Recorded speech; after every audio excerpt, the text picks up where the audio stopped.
All right. You're dialed in for space news. Hello. It's Monday, and once again, it looks like everybody just decided to launch their stuff yesterday and early this morning. You know, I'm here 5 days a week. You know, if stuff goes on Saturday, I'll try my best to be here for it. Sunday is the day I devote to just getting away from everything because I have other things to do, and everybody decided to launch. So, okay, just a little bit of a follow-up here. So, we actually, Starlink 8.3 launched early Saturday morning, but that's okay. So, on Saturday morning, there was Starlink Group 8.3 out of Slick 40. That mission went pretty good. I have watched the replays of all this. So, and then Rocket Lab chose to launch at 9:18 a.m. on Sunday. Sky full of SARs, which was a. I have to click the details. Give me 1 second. That was Capella Space with a 165 kilogram satellite there for their satellite constellation. And then yesterday, late at night, Falcon 9 launched the Arctic Satellite Broadband Mission, which is a Norwegian defense satellite that went out of Vandenberg. That mission was successful. And then early this morning at 6:37 a.m., we saw SpaceX launch Starlink Group 10.7. And early mornings on the Cape got us this view. So this does get a little bit loud. It's not terribly loud, but it's... If you want to turn it up, you want to turn it down, it's up to you. Headphone users or turn it up users, I don't know. Take your pick. Here you go. Take a look at this. This is some beautiful footage. But and the sound is great. But yeah, headphone users. 10 seconds.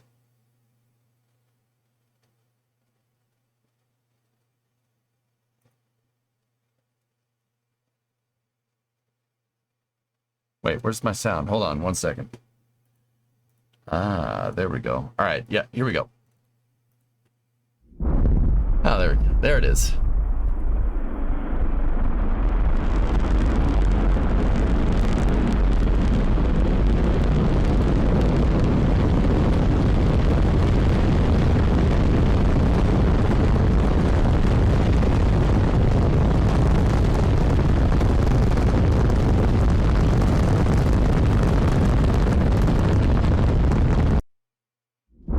Yeah, it's pretty good. That sound to put hair on your chest to get the hamburger meat all hanging out. So yeah, SpaceX. I mean, dude, can you believe that? Just 2 weeks ago, Falcon 9 was grounded. Whoops. Yeah, well, wasn't for long. These are always my favorite shots of any rocket ascent. A static shot that's looking basically perpendicular to the rocket's ascent. Like, it harkens back to that old school Apollo footage of the rocket going past the launch umbilical tower. Just.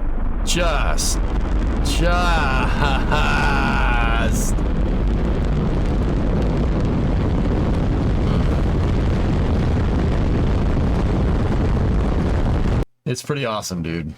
Pretty good stuff. Pretty good stuff. All right, so now you brought up to speed in case you missed it. I guess we'll just keep going with SpaceX stuff. There are pictures from ASBM out in California right there. Very nice pictures, I must say. And then, yeah, I just one of my space news links is just actually the SpaceX tweeterers. There's some... Oh, I didn't see this footage.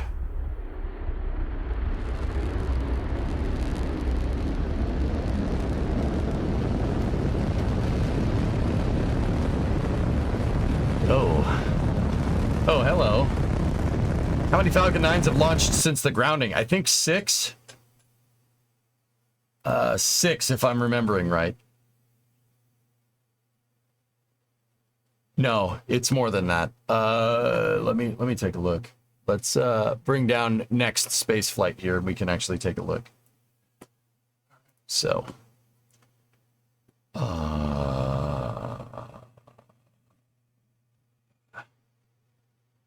9-3 was the RUD. 10-9 was the return to flight. So 1, 2, 3, 4, 5, 6, 7, 8, 9. I was way off. I was off by a little bit. Yeah. And the reflight was on the 27th. So that was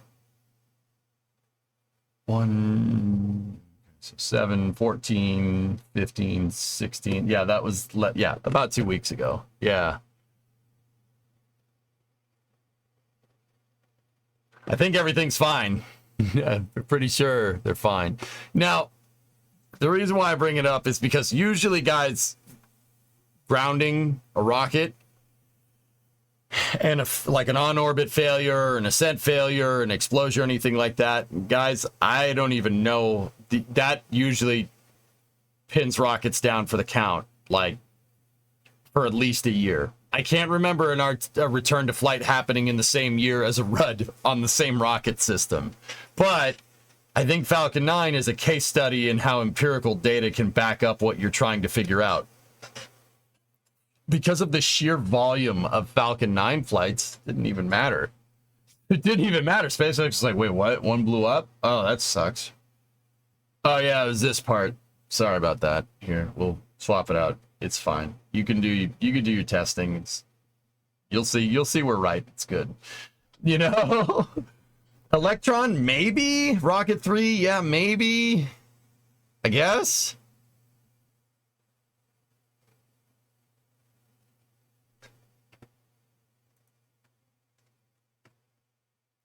It's yeah, it's pretty dang impressive, dude. And now it's just back to business.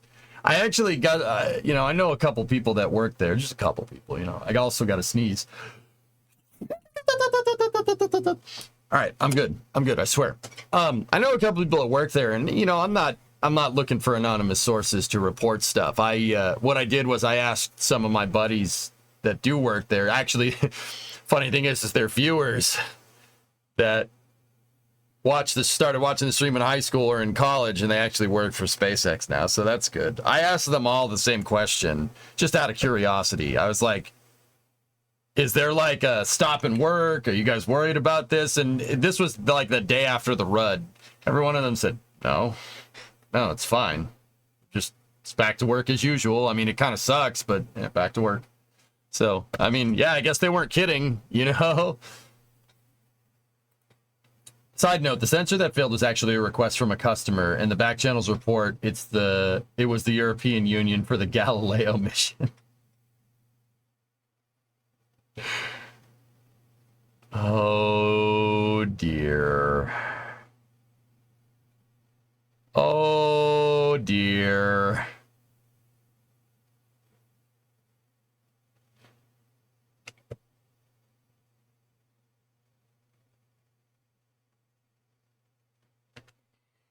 I'm not saying nothing. Forge, I am not saying anything. I'm just going to sit here, and you guys are going to stew on that one, and I'm just going to sit here and... It's a smug face.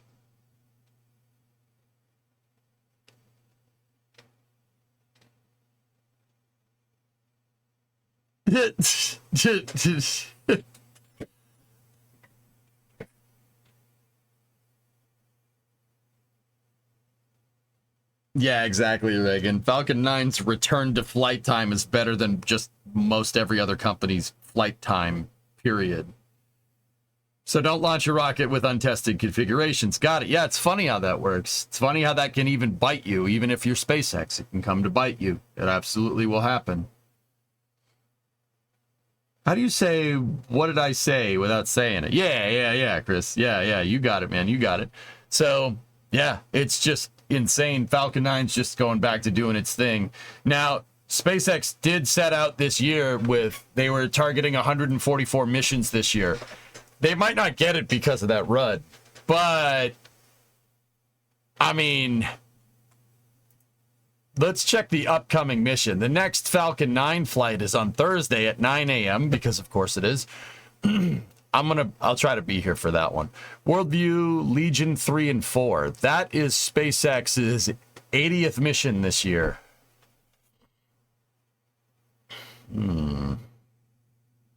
That is the 79th Falcon 9 launch this year. I don't know, man. Hitting 144, it's still got plenty of year left. Still got 4 months. Oh man, if they hit 144, I'm going to be impressed, but they're definitely getting above 100, barring no catastrophic things, right? Knock on wood. Aim for 154. I mean, you're not getting no argument from me. You guys want to hear something absurd? And this is like, I always thought this was like absolutely insane. Hello.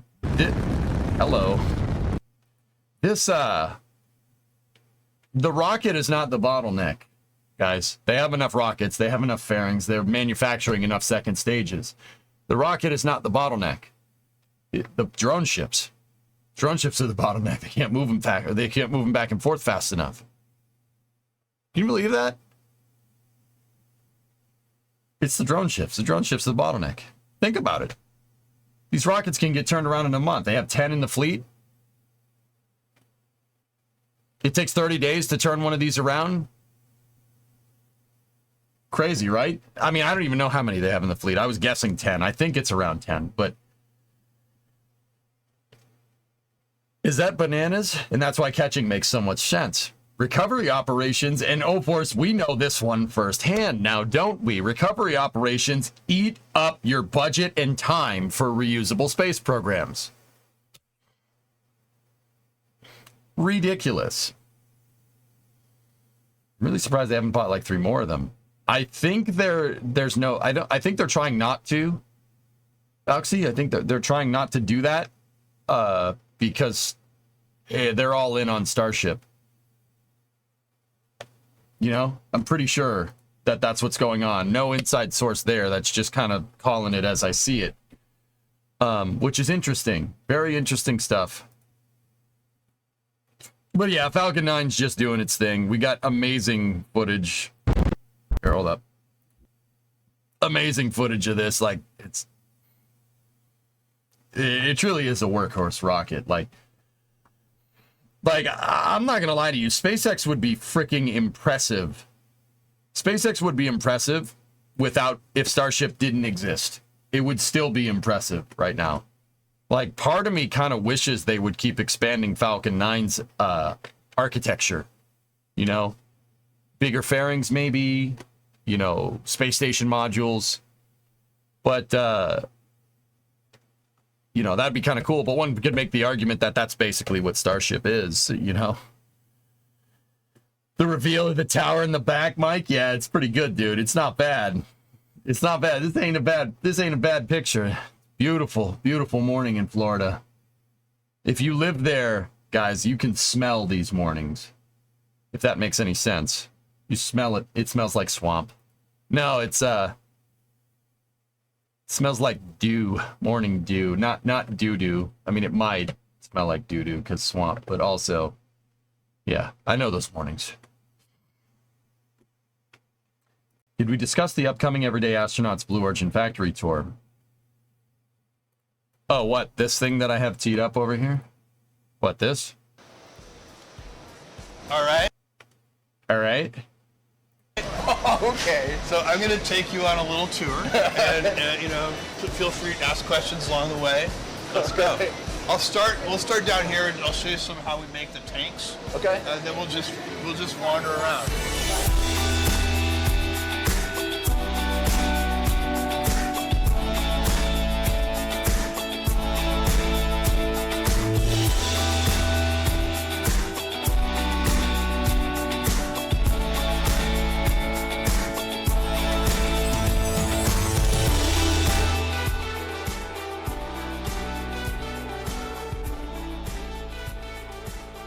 So Timmy's making some freaking moves. He on the 15th, so in 3 days, he is posting a tour with Jeff Bezos of Blue Origin's factories.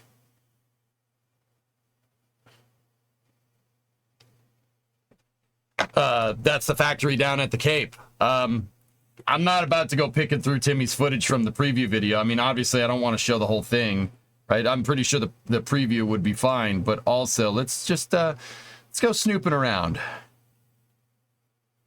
You know, we've theorized that you know, New Glenn is in parallel processing. Or parallel development. I've talked about this many times. I talked about it on the Flame Trench on Friday about, you know, all the pieces are coming together. Look for the flight hardware. Everything points to New Glenn launching in a couple of months, particularly the payloads being moved to the Cape. But we theorize, I mean, we haven't seen a New Glenn first stage, like a fully assembled one, except in Pathfinder, like as a structural Pathfinder. But we have seen a completed engine section, and we have seen a completed inner stage with the Finney boys on them going like this, right? We saw that was posted by the Blue Origin CEO, Dave Limp, right? So I've always kind of thought that there's probably 3 or 4 New Glens being made all at once. Well, I mean, I don't know when Tim filmed this, but we'll see. That looks like an upper stage, or at least a barrel segment to one. Just saying, stir welds. Let's see. Oh, look, another tank. That's the downcomer. This is the common. That's a common bulkhead right there on New Glenn. So that barrel segment right there could be first stage as well. It's a milled aluminum iso grid, stir welded together. Kind of like, it's kind of built very similar to SLS or Falcon 9. I mean, take your pick. Payload attachment fitting right here. That's a PAF. It's not, that's missing some parts, but that definitely is flight hardware because you can see the sign that says don't touch it. Interestingly enough, does it say do not touch? I can't really see it. There's the aft engine section right there with the landing legs. I'm pretty sure that's the one we saw being tested. Did that barrel have insulation? It looks like it's a cover or something, dude. It's probably because they're working on stuff inside and you don't want to screw up the ISO grid. Or the ortho grid, excuse me. I called it an ISO grid. ISO grid would be triangles. That ortho grid is, yeah, you don't want to screw those up. Like, note that same blue tape is over the downcomer right there. Usually when you're doing work inside of tanks and stuff, you keep it positively pressurized and it's a clean room environment because you don't want crap getting in there, especially during construction. I didn't think Jeff had a lot to do with Blue Origin. He really kind of didn't, Flask, until he stepped down as Amazon's CEO. That's when he really kind of went all in on Blue. And he got rid of the CEO when he did that and hired Dave Limp. If you guys don't know who Dave Limp is, we did kind of a little bit of a dive on who he is and what he's made in the past, like 2 or 3 streams ago. Alexa, yeah, he oversaw that whole thing. Okay. Yep. Yeah. That might be the guy that you want. A guy in a industry working for a company that specializes in logistics. Yeah. He also worked on like Fire Stick and a couple of other things. He like oversaw those. So that's the guy that's running Blue nowadays. He's actually super cool. He posts stuff on social media all the time. Of New Glenn Pathfinder segments and stuff, and New Glenn testing and whatnot. So yeah, super cool. Yeah, Flask. Jeff's been a lot more into this since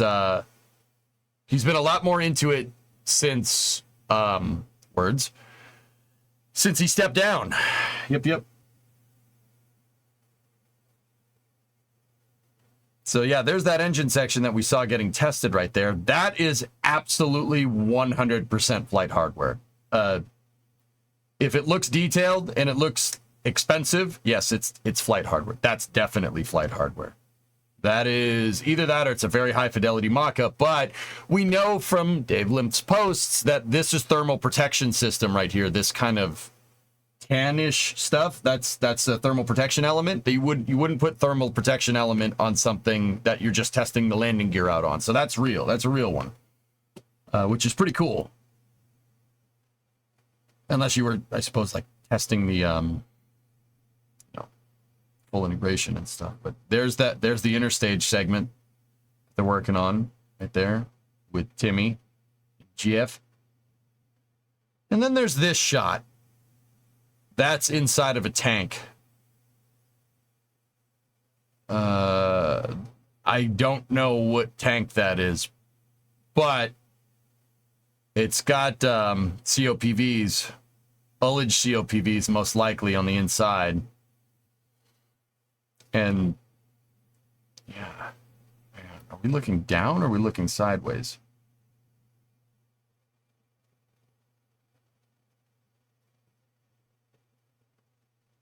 Yeah, this thing is horizontal. Okay, cool.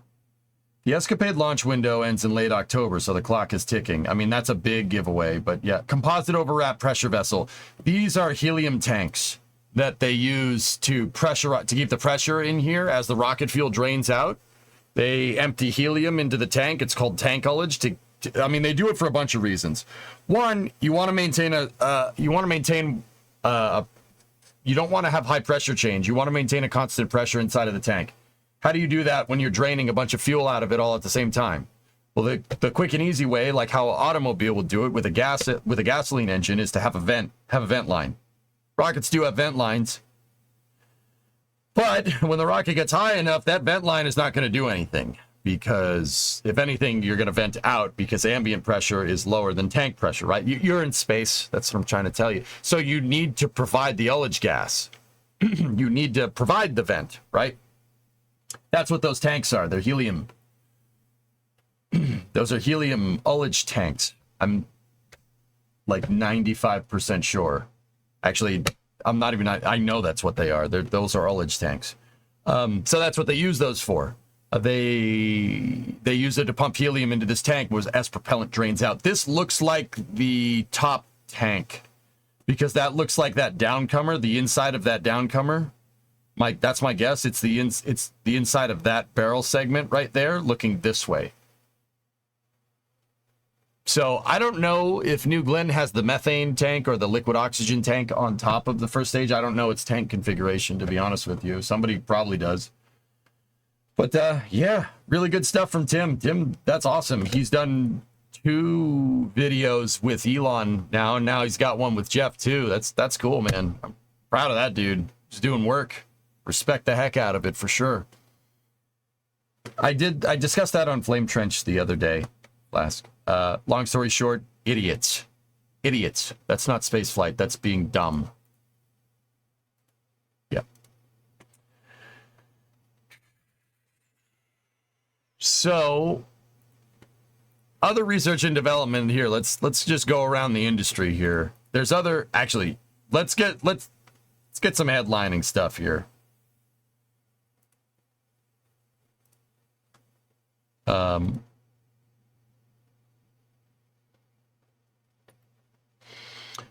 Check this out. Take a look. So SpaceX announced this just an hour ago. They have announced another private mission called Fram2. Fram2 is a privately funded mission from SpaceX that, here, we'll just, how about we go to updates? Here, read about this. Or listen to this. Then listen to this incredible music. In the past 4 years, SpaceX has launched 13 human spaceflight missions, safely flying 50 crew members to and from Earth orbit and creating new opportunities for humanity to live, work, and explore what's possible in space. Dragon's 46 missions overall to orbit have delivered critical supplies, scientific research, and astronauts to the International Space Station, while also opening the door for commercial astronauts to explore Earth's orbit. As early as this year, Falcon 9 will launch Dragon's 6th commercial astronaut mission, Fram2, which will be the first human spaceflight mission to explore Earth from a polar orbit and fly over Earth's polar regions for the first time. Yep, no one's ever done that. Named in honor of the ship that helped explorers first reach Earth's Arctic and Antarctic regions, Fram 2 will be commanded by Chun Wang, an entrepreneur and adventurer from Malta. Wang aims to use the mission to highlight the crew's explorational spirit, bringing a sense of wonder and curiosity to the larger public, and highlight how technology can help push the boundaries of exploration of Earth through the mission's research. Okay. Joining Wang on the mission of international adventurers is Norway's Yannick Mikkelsen, vehicle commander, Australia's Eric Phillips, vehicle pilot, and Germany's Rebea Rog. I'm not saying the names right. I'm not saying the names right. You don't need to correct me. I know I'm not saying it right. It's fine. Mission specialist. This will be the first space flight for each of the crew members. Through the 3 to 5 day mission, the crew plans to observe Earth's polar regions through Dragon's cupola at an altitude of 425 to 450 kilometers, leveraging insight from space physicists and citizen scientists to study universal light emissions resembling auroras. The crew will study green fragments and mauve ribbons of continuous emissions comparable to the phenomenon known as STEVE, strong thermal emission velocity enhancement, which has been measured at an altitude of approximately 400 to 500 kilometers above Earth's atmosphere. The crew will also work with SpaceX to conduct a variety of research to better understand the effects of spaceflight on the human body, which includes capturing the first human X-ray images in space, just-in-time training tools, and study the effects of spaceflight on behavioral health, all of which will help in the development tools needed to prepare humanity for future long-duration spaceflight. Falcon 9 will launch Fram 2 to a polar orbit from Florida no earlier than late 2024. Huh. It's not Ellen. It's not Ellen. Steve. So that's actually crazy. They want to do this by the end of the year, from what I understand. I'll be honest, I don't know any of these people. I've never heard of them before. Cool though. That's them standing in front of 1019. That's at Hawthorne, which is pretty cool. You're working within 400-meter distance of the original Fram currently on shore museum. Yeah, that's cool. The mission website.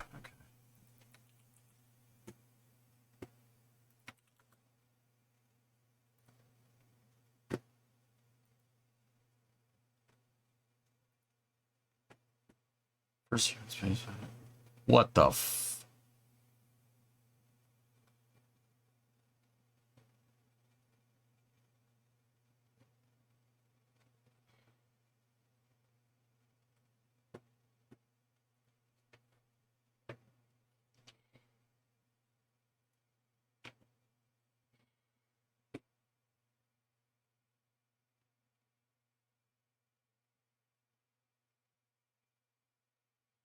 You might want to watch out for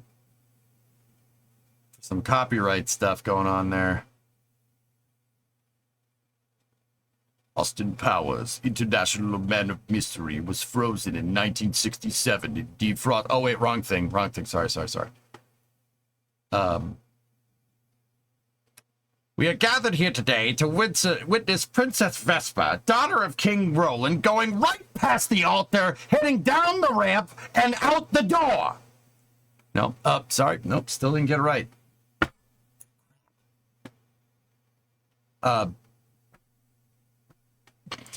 Maybe we should just read it. maybe we should just read it. Careful, you idiot. I said across your nose, not up it. Sorry, sir. Doing my best. Later this year, in 2024, SpaceX will launch Fram 2, and you'll see that human spaceflight won't be like it has been before. Some people think spaceflight do be like it is, but they don't think it be like it is, but it do. Following the path to the glory of earlier heroic polar pioneers, a team of 4 space explorers coming from 6 A team of 4 space explorers coming from 6 countries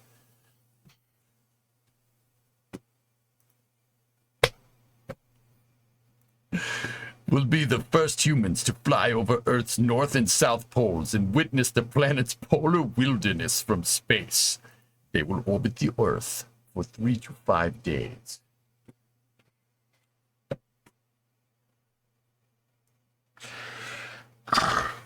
Okay. Sorry, Lucas.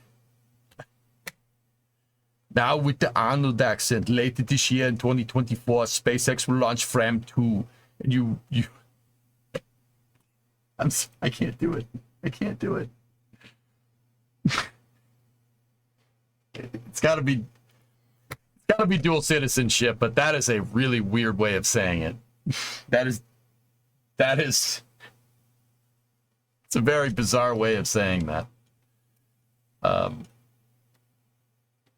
Well, when 2 countries love each other very much, you need your clothes, your boots, and your Fram 2 now. I was chosen to lead, not to read.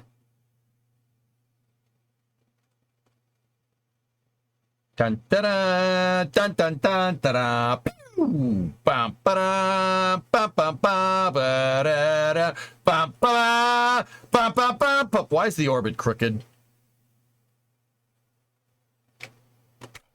Bum bum bum ba da bum bum ba bum ba da bum bum bum bum. Forget the ring. The ring is Bupkis. I found it in a Cracker Jack box.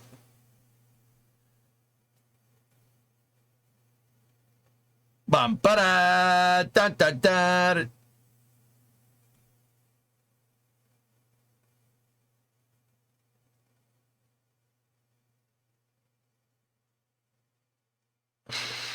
Chun Wang, mission commander. Chun's journey into blockchain began in 2011. He co-founded F2 Pool and Stakefish, which are among the largest Bitcoin mining pools and Ethereum staking providers.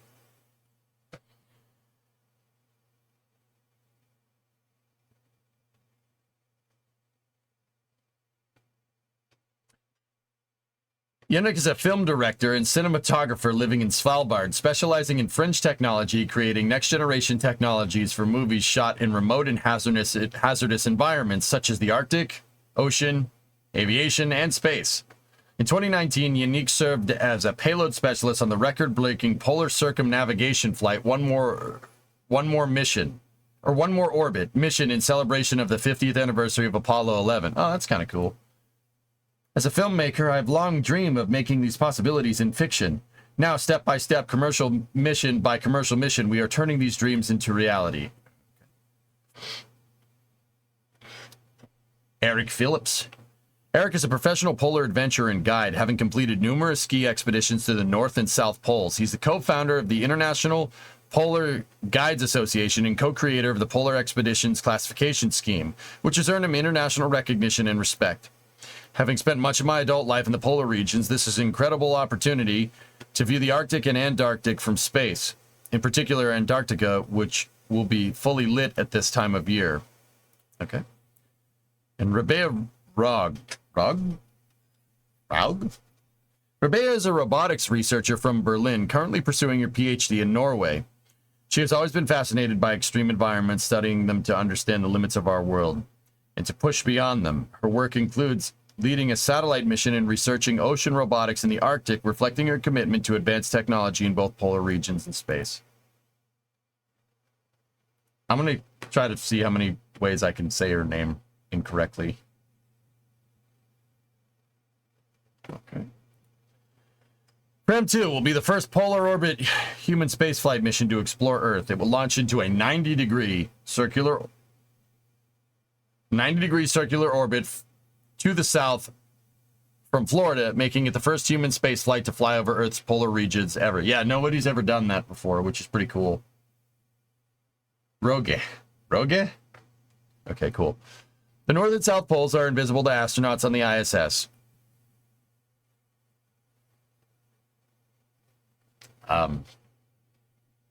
Okay. As well as to all previous human spaceflight missions, except for the Apollo lunar missions, but only from far away.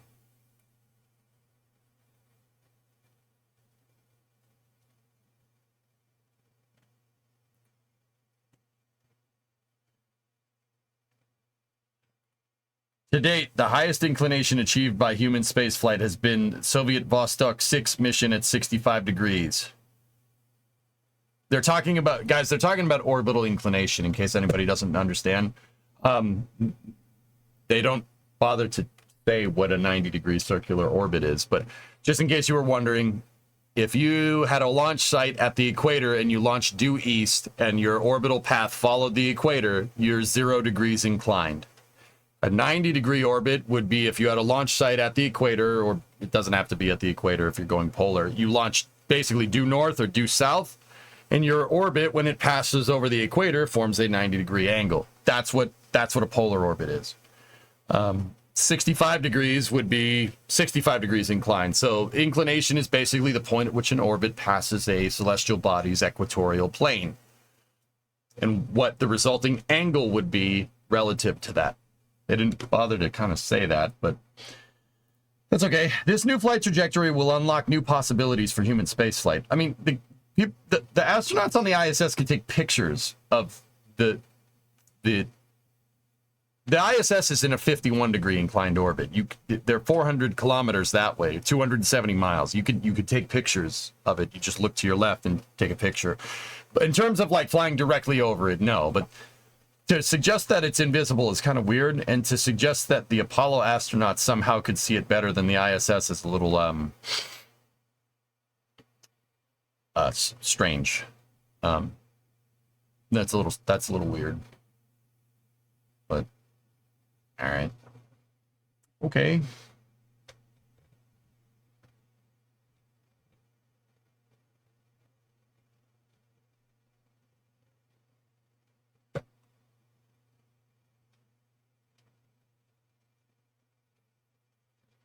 You can see the Arctic, but not the actual pole. And Apollo could see it due to Earth's inclination. Oh, so this is the part where you guys tell me how orbital mechanics works. All right. Cool. Thanks.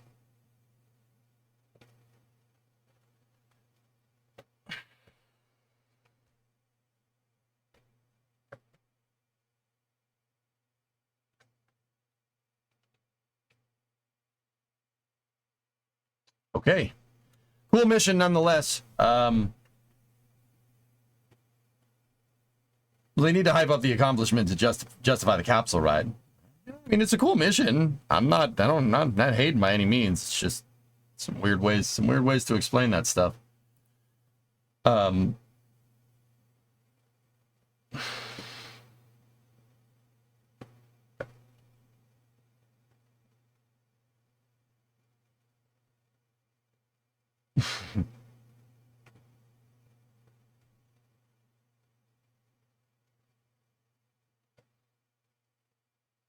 Did it say the mission duration? 3 to 5 days.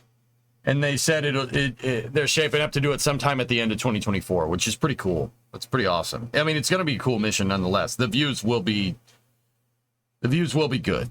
Like, yeah.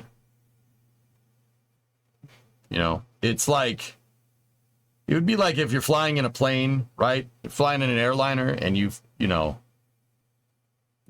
flying a good deal north of like New York City. You can kind of see it on, like, if you look out the window, or if you're flying like directly over, you look down and see it. That, like, that's the difference here, you know?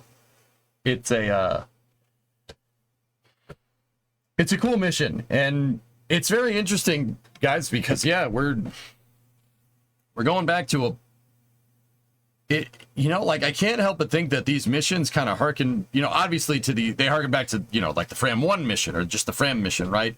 And then you have like stuff like what Polaris Dawn is trying to do, which should be launching sooner rather than later. We're like a month, it should be inside of a month if I'm remembering correct.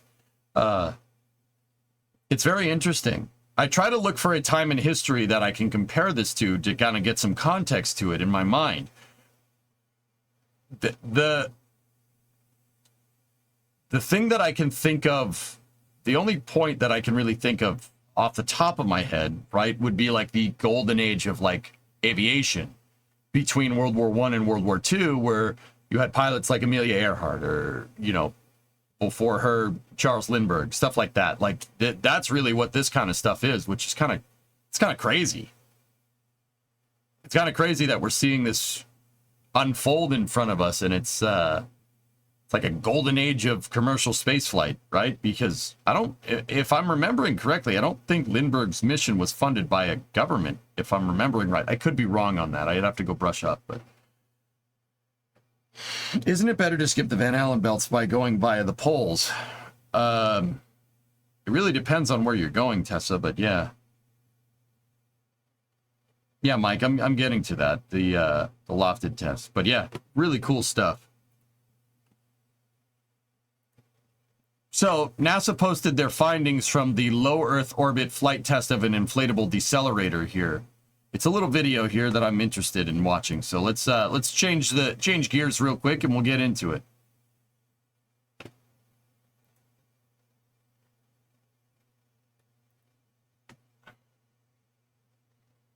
I'll check that in a second, Forge.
Just in case you guys didn't get the idea of what Lofted is, it's an inflatable heat shield. This was launched on an Atlas V as a secondary payload a number of years. Actually, I think it was last year.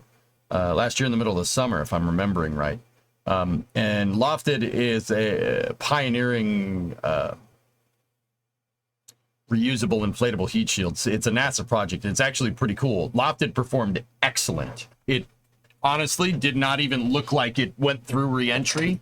Not a lot in the way of charring and burning and anything. We actually listened to a press conference a little while back where the people that are working on this said that, you know, they might use it in the future as a demo and bring down an ISS module. They said that. They suggested it. They didn't say, nothing was concrete, but they said they could use it as a demonstration for doing that, or they could use it to, amongst other things, they could use it for Cygnus. They could use it to make reusable Cygnus, which would be hilarious to me. Just after all this time, Cygnus just reusable. Just make Cygnus reusable, whatever. Like, because you can retrofit it to things, right? Which is actually super cool.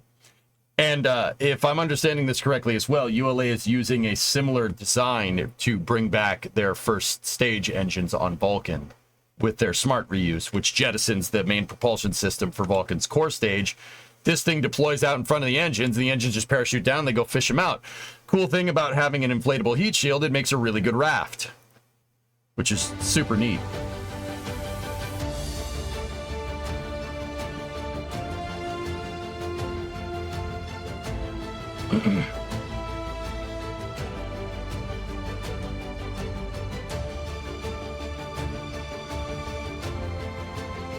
They hinted at it, but they never said they would. There it is on Atlas V.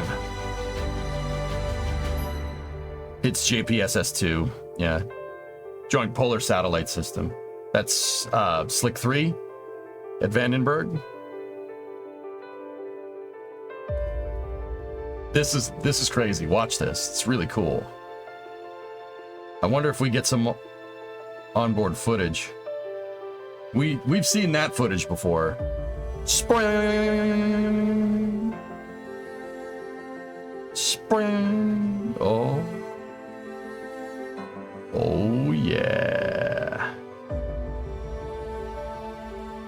Should have brought down that centaur with it.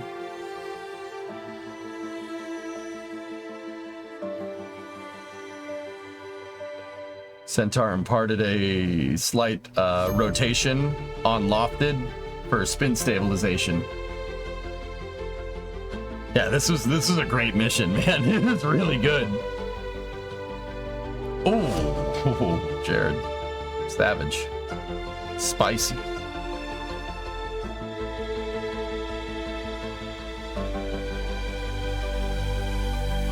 Come on, give me the onboard.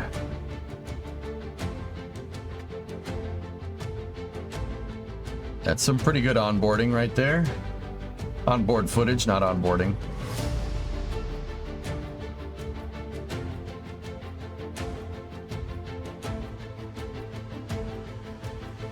That's so good, dude. Yep. Just plop through, no problem. Oh, look at the onboard. That's so cool. Yes.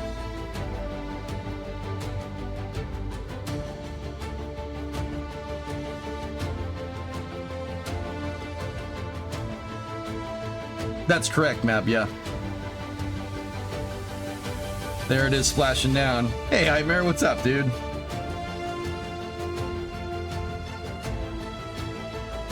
Look at it, there it is. That thing was in space. That's what I mean, dude. Look at the heat shield. It's not even charred. It's nothing. It's fine. Look, you gotta be kidding me. That thing just went through re-entry.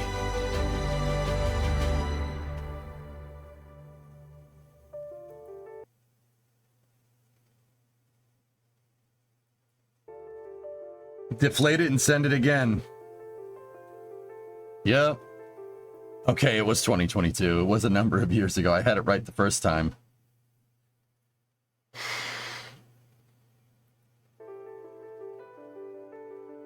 Isn't that crazy?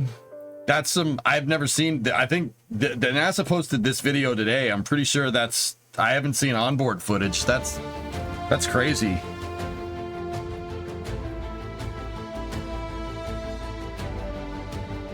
Looks fine. I can't believe how fine that looks.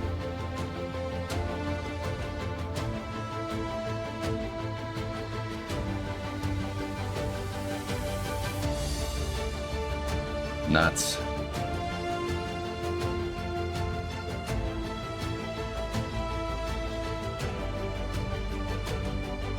The real question was what was the mass that it brought back down? Oh, I don't know. I don't think it had much except for instrumentation, and clearly it wasn't. Clearly it was like a flight data recorder, right? Because we didn't see this live stream. Well, I mean, I don't know that for sure, but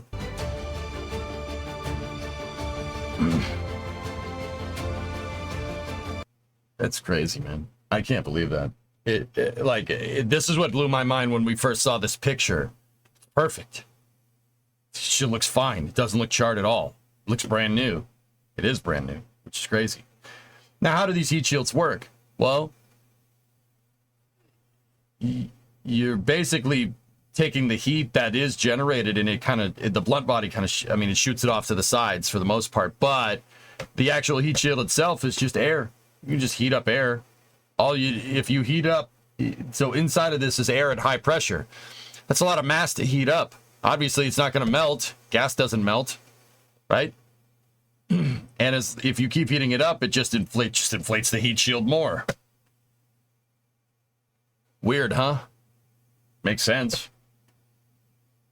What is it made of?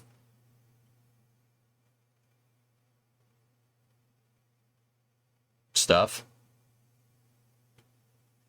It's made of stuff and things. Bouncy castle. Alien boogers. First inflatable heat shield from orbit. Largest ever blunt body re-entry. Entered at 8 kilometers a second. 18,000 miles an hour. Breached Mach 30. Stable through hypersonic, supersonic, transonic, and subsonic descent. It's made out of stuff that does things. Yeah, that's some pretty awesome onboarding. I keep saying that. Stop it. Stop brainworming me. Brainworm. Sorry, I have a bad case of the Mondays today. Uh-oh, sounds like someone's got a case of the Monday. So yeah, we had never seen onboard footage of that before. That's really, really, really, really cool. But yeah, there was a post-flight press conference that was 2 years ago, EJ. Actually, November 10th. So let's say a year and a half, just to make it sound good, right? In the post-flight press conference, the NASA engineers that were talking about Luft had suggested using it to bring a Cygnus down or using it to bring an ISS module down in the future. There's a lot of applications here. Seriously, it's just you can retrofit it to things. You can just attach it. You don't, with an inflatable heat shield like this, it doesn't take up a lot of space. It's not like a heat shield on a capsule, right? You could just attach it to whatever. So you could use it, you could retrofit it to use it to bring stuff back down, which would be super freaking cool. Personally, I think it would be a really good idea to, like, if it was up to me, and I'm not sure how this would work. I don't think the Centaur would like it, but bring it down just like that. Send the next one like this and see how much of this thing comes back. I really don't think that would work. The engine is too heavy. The heat shield would need to be on the back of this thing. And I'm not sure how you would go about doing that, but just send it with the Centaur stage, see what happens. You know, what's the worst thing gonna happen? You lose it? You're not gonna lose the heat shield unless something hits it. How are you? I got a case of the Mondays smoke, but I'm all right, dude. I've been a little snippy with chat today. Sorry, folks, but yeah. I'm good, man. Why not try it, though? Dude, use it to bring back stage. Actually, Cygnus would be an excellent candidate. Or Dream Chaser's Shooting Star. That would be another good candidate to test it. Why not? What if the heat shield burns up?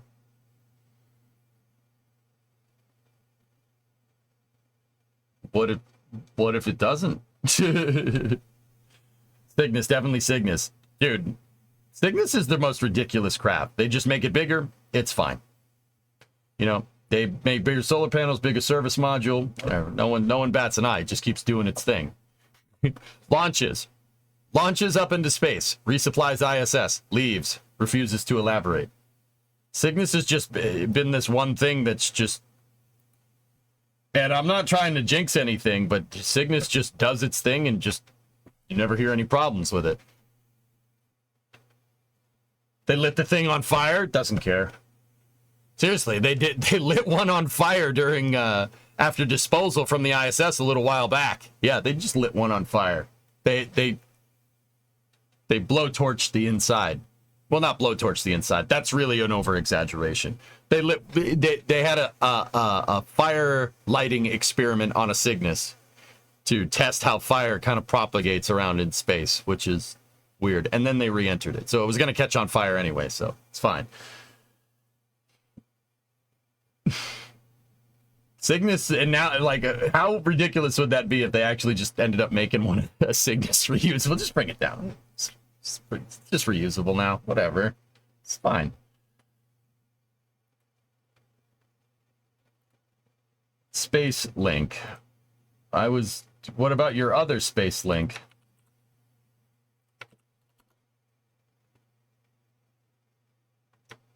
What is this happy horse crap that you frickin' sent here, Forge? Not that. What is this?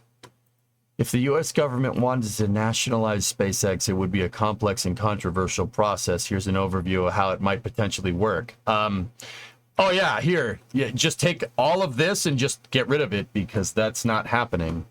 Yeah, no matter how hard people that don't like SpaceX want it to happen, it's not. So, it's not. Some moron just elaborating about some idiocracy. I don't know. Here's another laugh. Boston is using AI for good to fix stop and go traffic.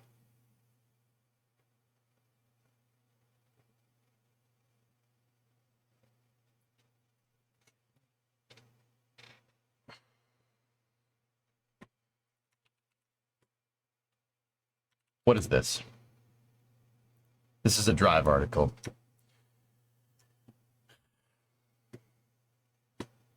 Using AI software, the city has been able to analyze traffic patterns and signal timing data from hundreds of intersections within Boston's borders. Engineer from the Boston Transportation Department then implement the software's recommendations to optimize traffic flow. You could just try driving around in it to figure out what would be the optimal. No, the AI though, AI. According to the mayor's office, the signal lights have been tweaked at 4 intersections at the Fenway, Kenmore, Mission Hill, and Jamaica Plain neighborhoods. In a statement, city officials noted a 50% reduction in stop-and-go traffic at 2 notable intersections, Huntington Avenue and Opera Place, Armory Street, and Green Street. Former is a busy corridor that sees automobile and train traffic and bisects a university. The latter is farther out, but near parks, businesses, and a transit center. Yeah, Armory and Green. Yeah. Yeah. Hey, guys, guess where the DMV is? Armory Street. Ironic. Yeah, just in case anybody was wondering. Yeah, nice. No, you couldn't make that up. Even though the area is home to renowned researchers, MIT and Boston Dynamics, this AI traffic project is a partnership with Google Research's Greenlight project. I mean, Google has an office outside of MIT's doorstep. So does Facebook. Just putting it out there. It's a great place to recruit talent. It's a great place to reduce. I'm just saying. Using AI in Google Maps, the system measures everything that might affect a city's driving flow, including traffic light, wait times, vehicle speed, stop and go patterns, etc. The research data is then used to create an optimization plan for improving traffic movement while also decreasing emissions. Worldwide, Greenlight City planners have experienced a 10% reduction in emissions due to less waiting and idling time.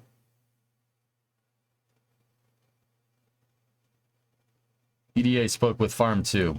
Okay. In other space news, I already have that, Tessa.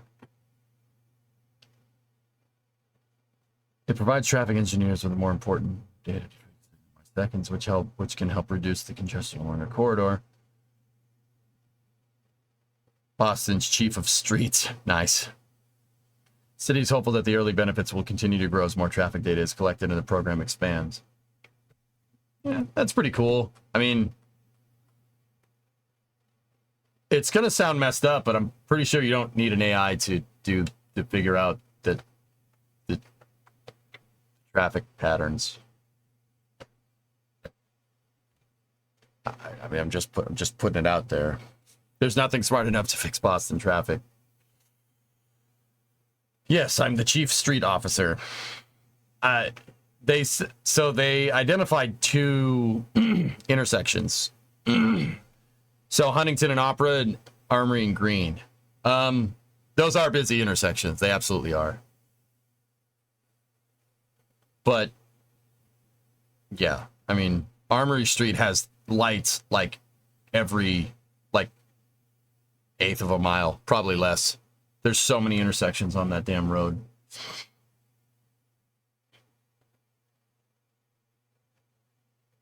Hey, Pedro, 913 sub. Hey, Jay, I have a shuttle question if you have a moment. Sure. I'll wait. In the meantime, I'm going to read this nonsense I'm going to read this real quick. I'm sorry. I've already lost a lot of brain cells today, so let's see.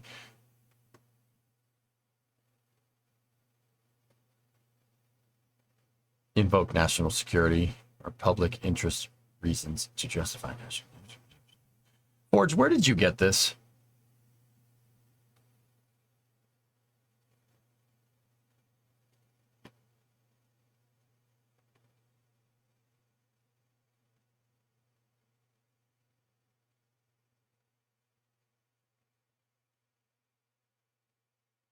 I'd guess X. Ironic. Yeah, Mab, that's going to be cool. What is this maneuver at 2 minutes and 30 seconds?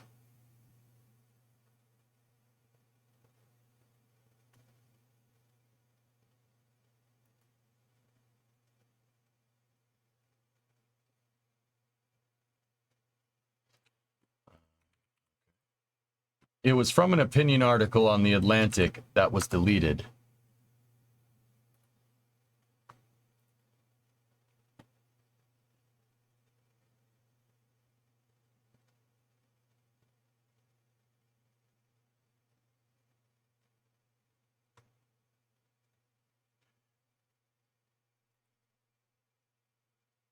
Yeah, okay. I read through the whole thing. Definitely lost brain cells. Yeah, good. Keep op-ed pieces out of here, please. Yeah, that just... No problem, McNewbie. I'm here. So, Pedro, what are you talking about? So, this is an STS-65 recap video from Retrospace, okay? So, Retrospace just compiles B-roll and public footage from NASA and cuts them into videos, which is cool. It's cool. I know I've been spicy today. This is not bad. It's not a bad thing. So, what are we talking about here? Looking for approach and land. That was good. Okay. 11,000. 10,000. So this is a shuttle on approach. They're on approach to Edwards.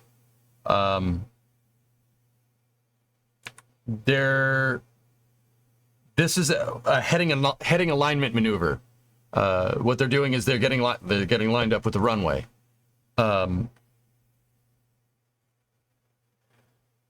Street signal sequencing only works if I break the speed limit. Yeah, James, that's what I mean. You just RE that AI stuff real quick. Boston, nobody, you can't have deterministic models using AI of what's going on with the traffic when nobody adheres to the laws. No one adheres to the traffic laws. So they're using AI to figure out, optimize traffic patterns. You might see some improvement, but the road system is so bad that people just throw the rules of the road to the whim when they're in the city. In fact, that's the case for any city in the Northeast. Boston, New York, Philly, pick one. Everyone drives like crap. Everyone drives like crap because it's every person for themselves, because the road structure is so ridiculously bad. The only way to get where you can go is to be aggressive on the road. I don't understand. You said it the best, Will. There's no amount of logic that's going to fix that unless you redo the roads. So, I don't know. Using the AI to optimize interchanges is actually kind of cool, but it doesn't address the overarching problem here that our road system is awful. It's awful. That's the right way to say it.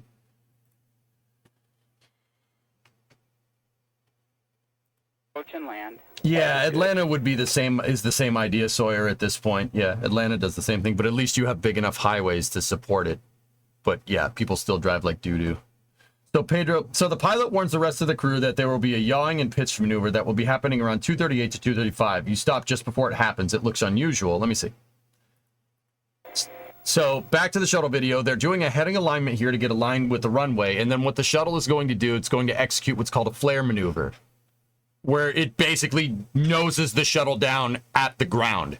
In order to land this shuttle correctly, you need to point the nose at the end of the runway, like nose dive. That is the only way for the shuttle to build up enough airspeed to generate enough lift combined with the ground effect to touch down at 0 vertical speed. You only have one chance to do it. But yeah, what you're talking about is the flare maneuver. Here, I'll show you. It's a yaw left and right, okay? You said yaw and pitch just a second ago. Okay. That was good. 11,000. 10,000. Approach and land. Body flap coming to trail. Here's the maneuver. Ready? Ready. Copy Houston, on glide slope on 1, surface winds 15084. Hey, Charles Precourt. Roger. That right there. I saw it. Let me see it again. Trail. Here's the maneuver. Ready? Harrison maneuver. Copy Houston, on glide slope on 1, surface winds 15084.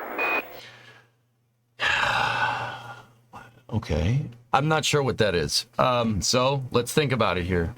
I could go Google it, or we could put what we know to the test and then Google it and see if we were right. So why would you do that there? I think I already know.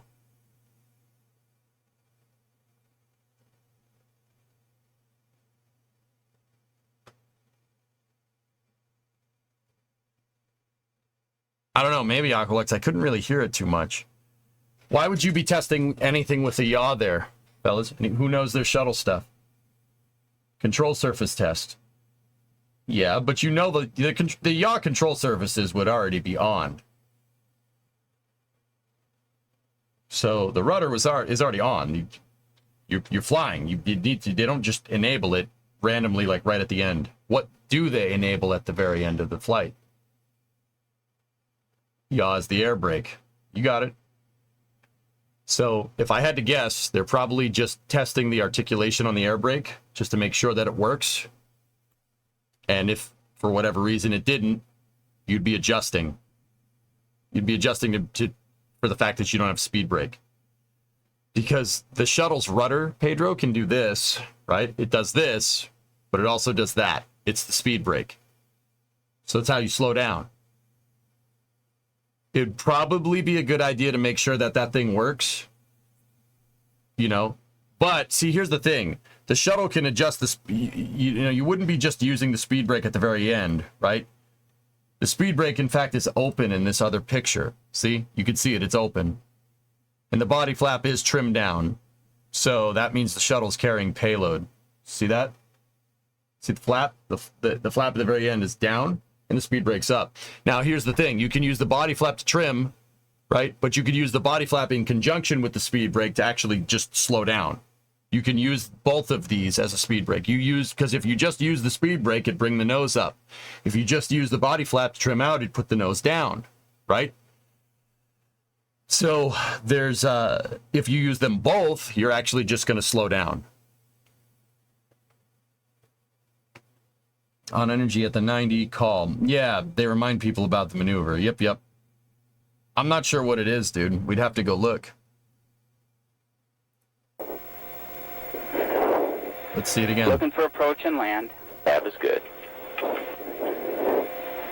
11,000. 10,000. Approach and land. Body flap coming to trail. Here's the maneuver. Ready? Ready. Copy Houston, on glide slope on 1, surface winds 150 Here's the maneuver ready. He could have said that. It's really hard to say. They say you're going to feel a roll and a yaw. They could be just doing one final test of the control surfaces, but I don't see why you would want to do that. Go back to 201. Yeah.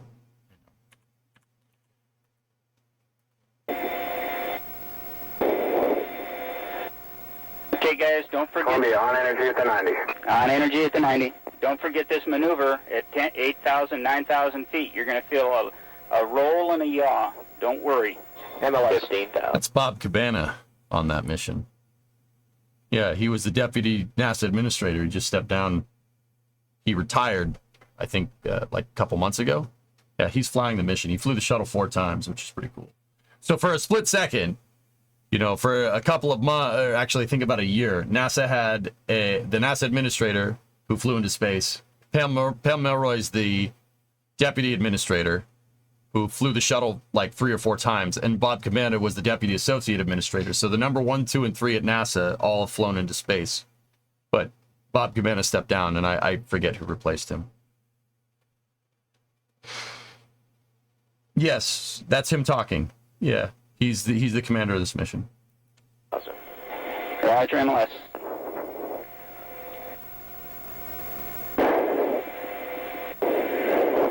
It's the heading alignment maneuver. Yeah. One white. 1, happy on the nominal aim point. Something to do with gyros. The shuttle doesn't have gyros. It doesn't have those.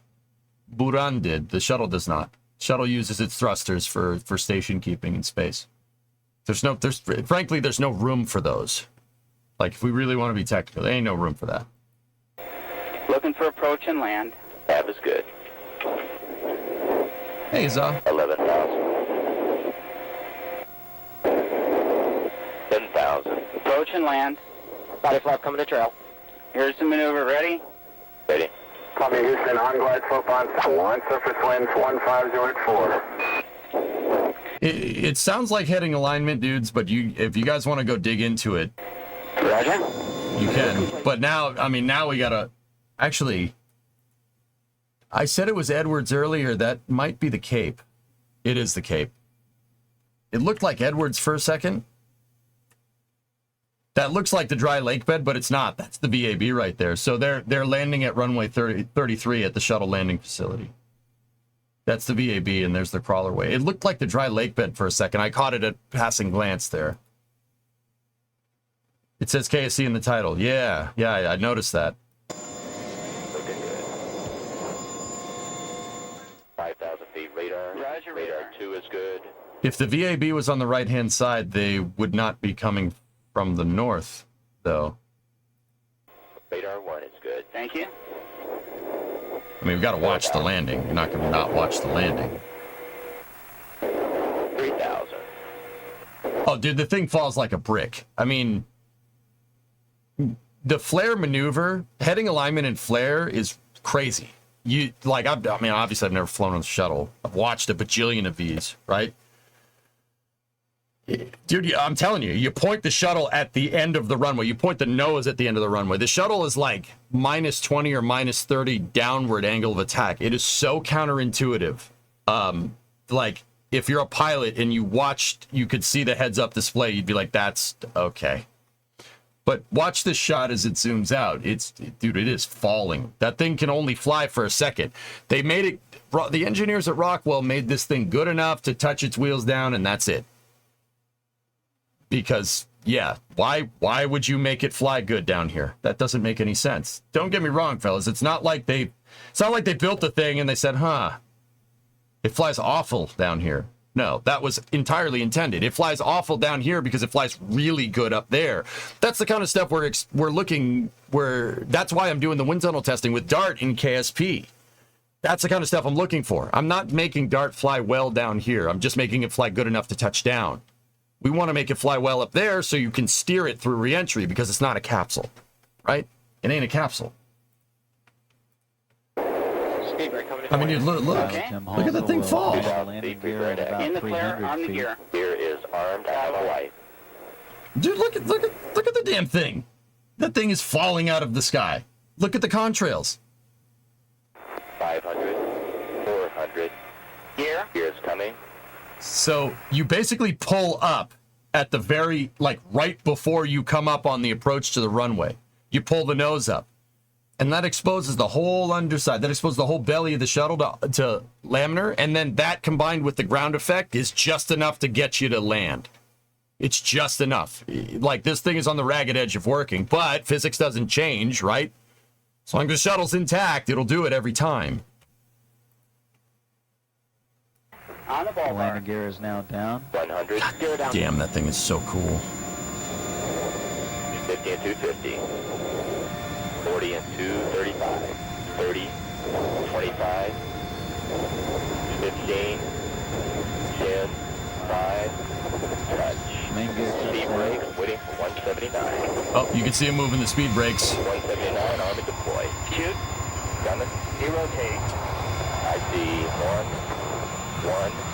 1.5. 1. 1.5.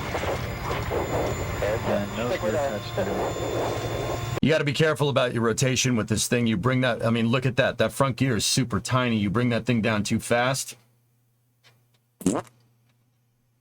you're gonna mess things up. Let me put it to you like that. Were there any really bad landings in the STS career? No, just during the approach and landing, they had some trouble. So the short answer is when the shuttle's coming into land, right? And they touch those wheels down, if you over rotate, it'll basically try to bring the engines into the ground. It has a really, really high positive pitch moment at a high angle of attack during low airspeed during landing. So it's really easy to overcompensate and bring the nose down really fast because you'll feel it going up and then you put the stick forward and it slams the nose into the ground. That's why they're calling nose rotation, and that's why they're very careful with it.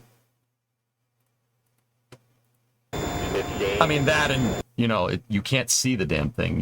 You don't really have that good of a view Brakes, waiting for 1. because, the nose of the shuttle is up in the air at this point. I mean, look, it's pointed 20 degrees up. You need to. That's the only way you could land this thing. It's not landing any other way. You have to do it like that.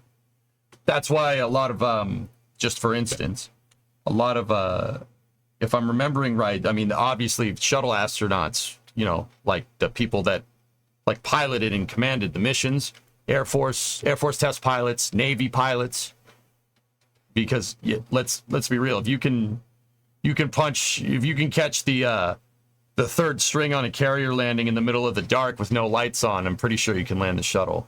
I mean, I would say a carrier landing is pretty insane. Shuttle's pretty tame. Just you could see the runway, you know? Yeah, like Bob Cabana was a Marine Corps aviator, if I'm remembering correctly. Yeah, guy's a beast. Found this DTO 254, page 43, doc page 37. All right, what do we got? I'm telling you, dudes, the shuttle was nuts. Like, here, we'll check that in a moment. I'm super hype about Starship and Falcon 9, and all this stuff is awesome. Don't get me wrong, like that Fram 2 mission that we talked about a little bit earlier. It's all awesome. It's great. It's fantastic. Nothing has captured the excitement that a shuttle mission has done. Flight 4 for Starship came very close.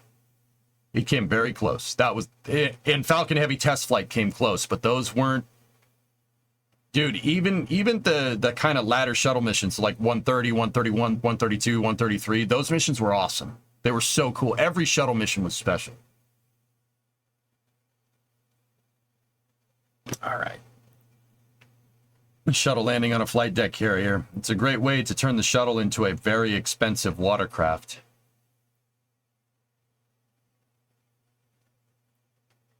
All right, let's take a look. Landing and braking parameters. 33, 34, 35, 36, 37. Okay. Subsonic aerodynamics verification part 2. The subsonic maneuver was performed during final approach to landing. The data were given to the sponsor for evaluation. Initial results indicate that the aileron and rudder inputs were as expected. The final results of this DTO will be published in separate documentation.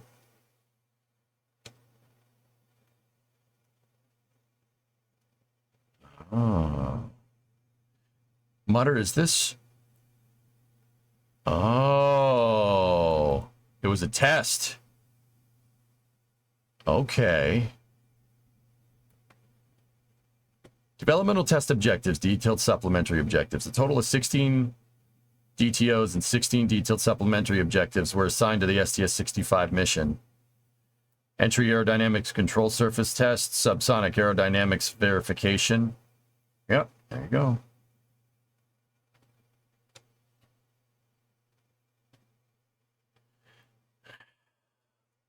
Alternate Elevon schedule, part 7. All 5 of the planned PTIs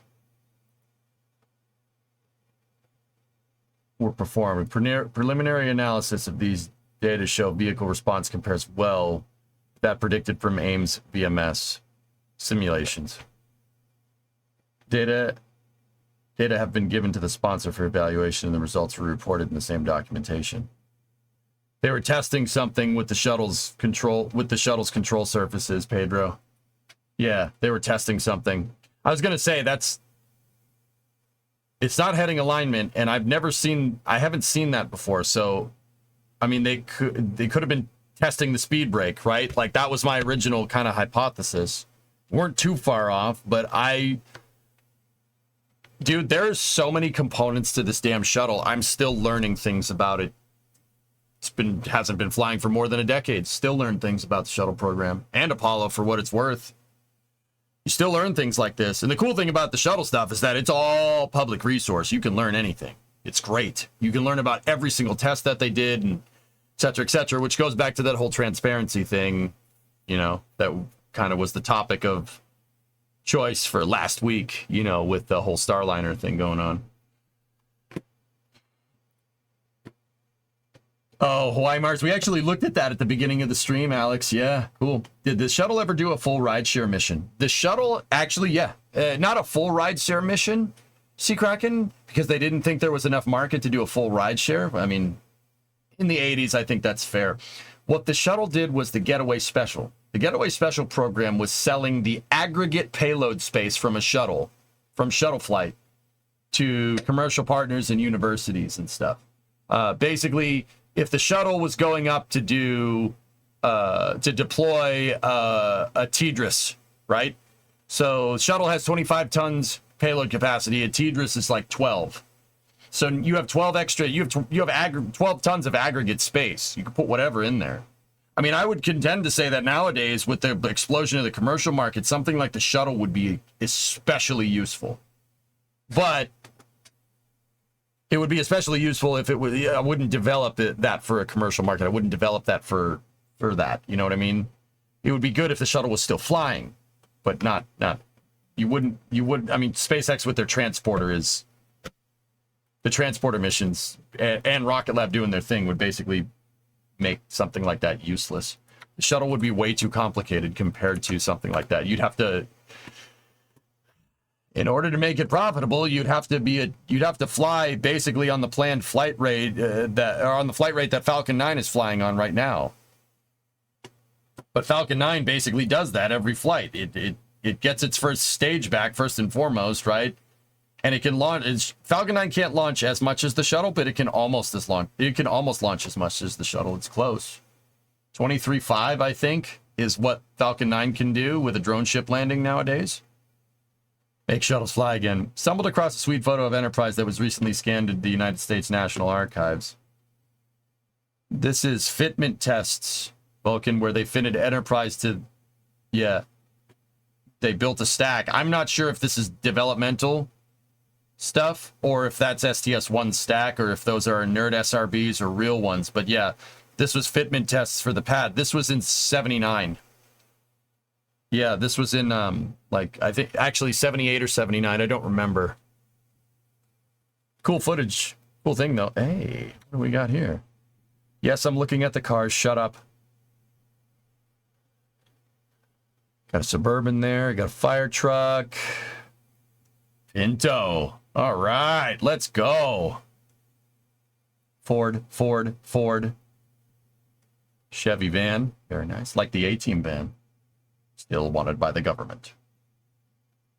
Mac R Series, baby. Let's go. Let's go, R Series. Hell yeah. The beast mode of a truck.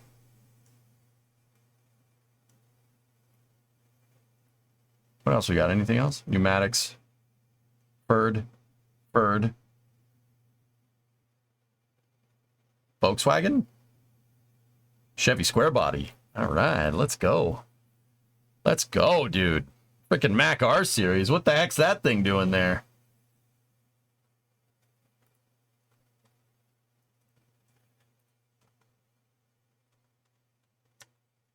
Oh, look at all the brown, Vulcan. Vulcan, do you see? Oh, look at every car is brown.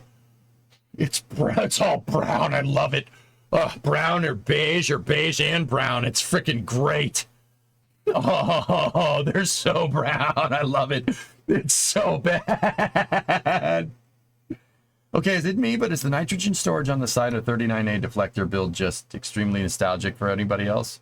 The nitrogen storage on the side of 39. Pneumatics has always been there, dude. Yeah. Pneumatics has always been there since the Apollo era. Pneumatics is still there. What it's worth. Pneumatics is over here, and then HVAC systems are, believe it or not, over here. Yeah, there's HVAC on the other side of the pad, so you could keep everything cool. The turbines in the HVAC system on the other side are no joke. I've been in there, dude. I've stood next to them. They're pretty cool. The turbos are probably like, I don't know, a meter in diameter. Yeah, they have these huge turbines that are designed to generate enough. It's a compressor that's attached to an electric motor. They're blue. They're painted blue, and they're on these huge concrete pedestals.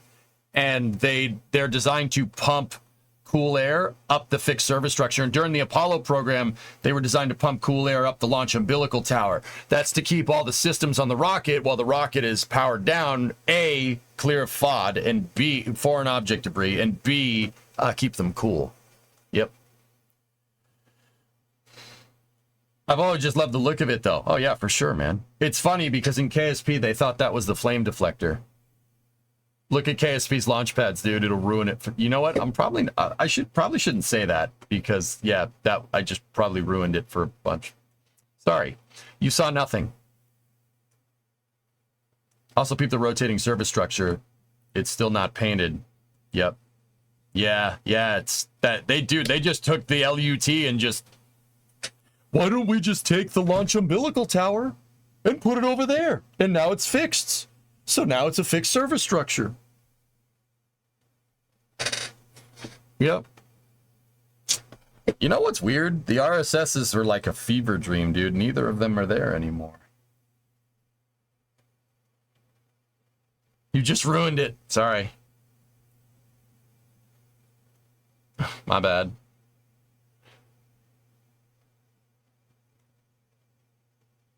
I'd want to see a Starship launch off this bad boy off of a mobile launcher.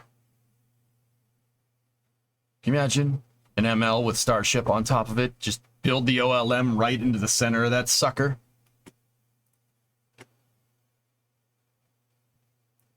That would be pretty cool.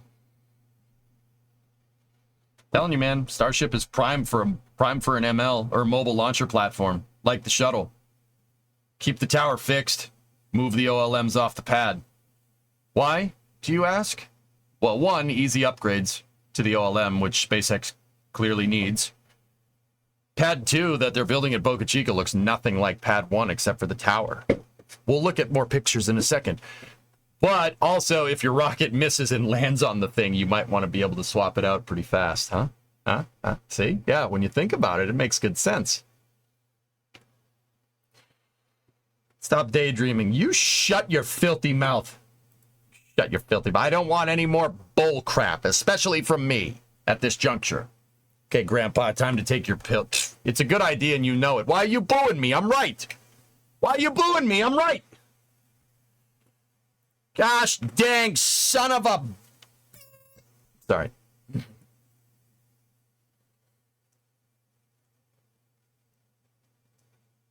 The mobile launcher platform, an MLP, that's what that thing is called. If your service tower is on the ML, it's just called a mobile launcher. Like Vulcan or Atlas or Saturn V or SLS.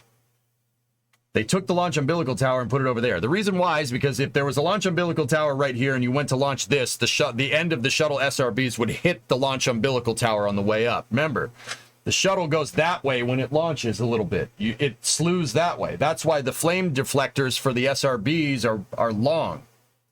See? They're a rectangle. Rectangles!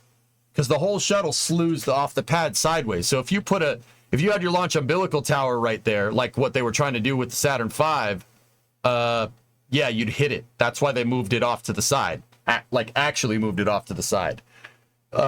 The launch, you could see where the tower was. This was a Saturn V launcher. You can see that they just took the tower off and they stacked it on the pads. Two of them. And then they... Oh boy. Vulcan, I'm going to show them. I'm going to show them. This is your fault, man. It's your fault. You're making me do this. Okay?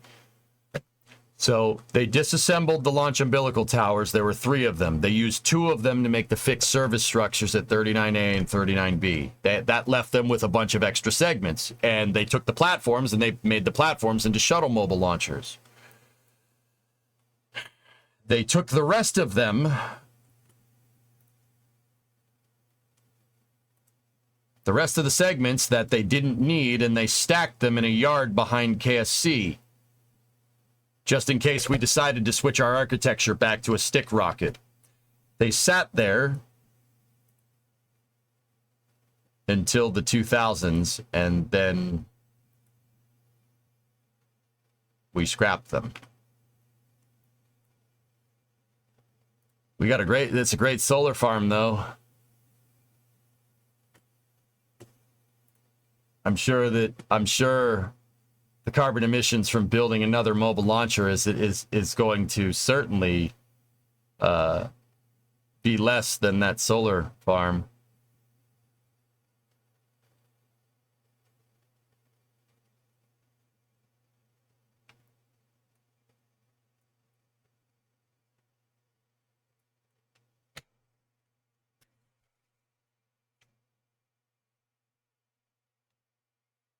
I'm sure.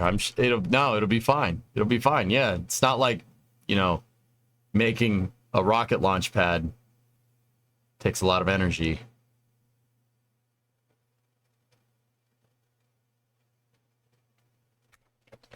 Nice picture though, Vulcan. Great picture, man. I'm actually serious about the picture. This is pretty rad, dude.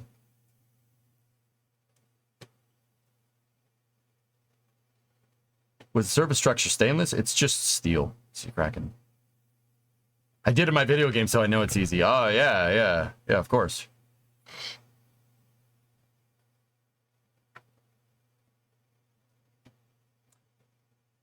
Red service towers just look cooler. I mean, it's also lead-based paint, but I'm sorry, there's just an aesthetic about the red service tower with the black and white rocket. It just looks awesome. I don't give a frick what anybody says.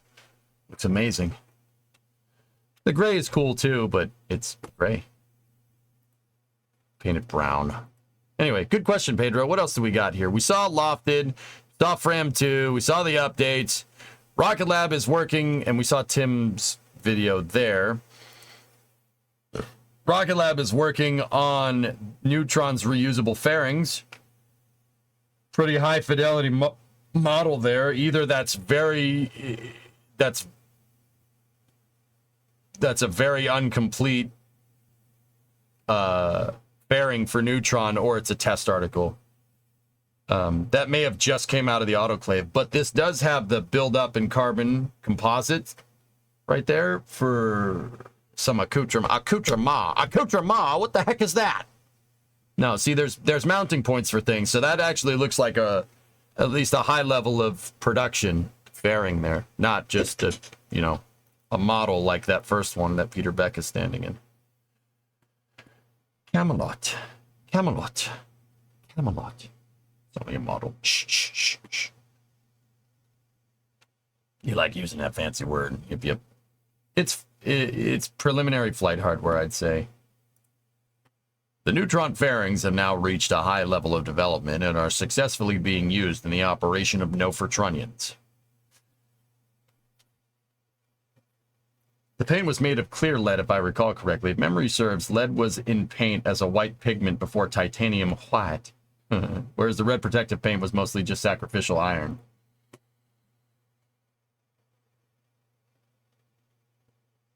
Interesting. Okay, so what else we got here? This is coming from NASA's SLS account. I saw this. Teams with NASA Ground Systems at NASA Kennedy met with engineering experts at an amusement park to share knowledge on a new braking system NASA is using for its launch pad emergency egress system. Oh, that's cool. This is oh crap, there's something wrong on the pad. Get out of the spacecraft quick. Run to this thing and get away from the pad really, really fast thing.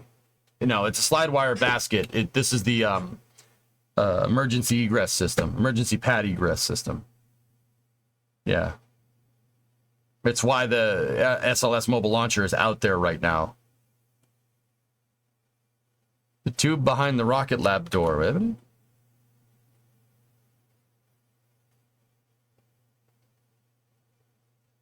Over there? Yeah.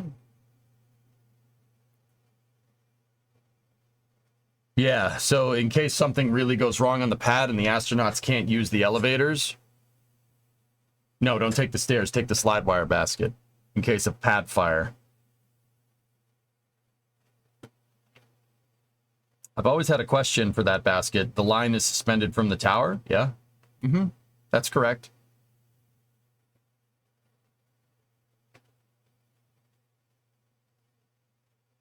Has to be tested regularly. I heard it's a lot of fun. Yep. Well, that reminds me. Keep an eye on 36 for the next 7 to 14 days. I hope you like seeing rockets firing. Yeah, I figured that might be happening soon. Nice. Can we do training drills in that? Asking for a friend. If you're an astronaut, sure.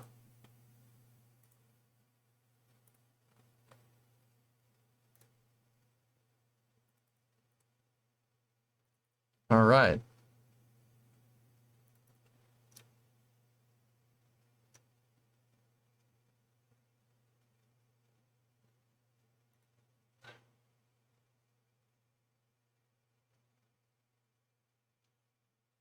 I'm just... Oh, dude, that Raptor 2 thread, or the Raptor 3 thread between Tori Bruno and everybody else is still going. You want to jump in there real quick? We'll see what's going on. Oh, Tori got community noted. Rip. Unfortunately, didn't catch any shooting stars. It's a nice picture, though, Sebi. He got noted. That sucks. Oh, this is a great thread. Excuse the bad language.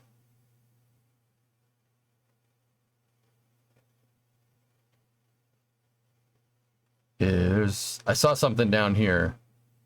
Who necroed the thread, first of all? It's 9th August 3rd. This guy necroed the thread. Sorry for the hate you're getting. Yeah. At the minimum, they should update their advertising. They boast about their 155 missions over decades, while SpaceX sent 100 missions to space last year alone. 96. I think you were wrong. 155 missions with a 100% success rate is still dang good. I'm the biggest SpaceX fan out there, but a smart one. Smart enough to not be blind to others' accomplishments. Does ULA deserve more money than SpaceX in your opinion? Because SpaceX did, in fact, launch a rocket just about every 3 days last year. 90% of all mass into orbit from Earth was due to SpaceX. ULA currently gets more money in contracting. ULA is a competitor, sure, but a bad one. Incorrect. That's incorrect. To what part?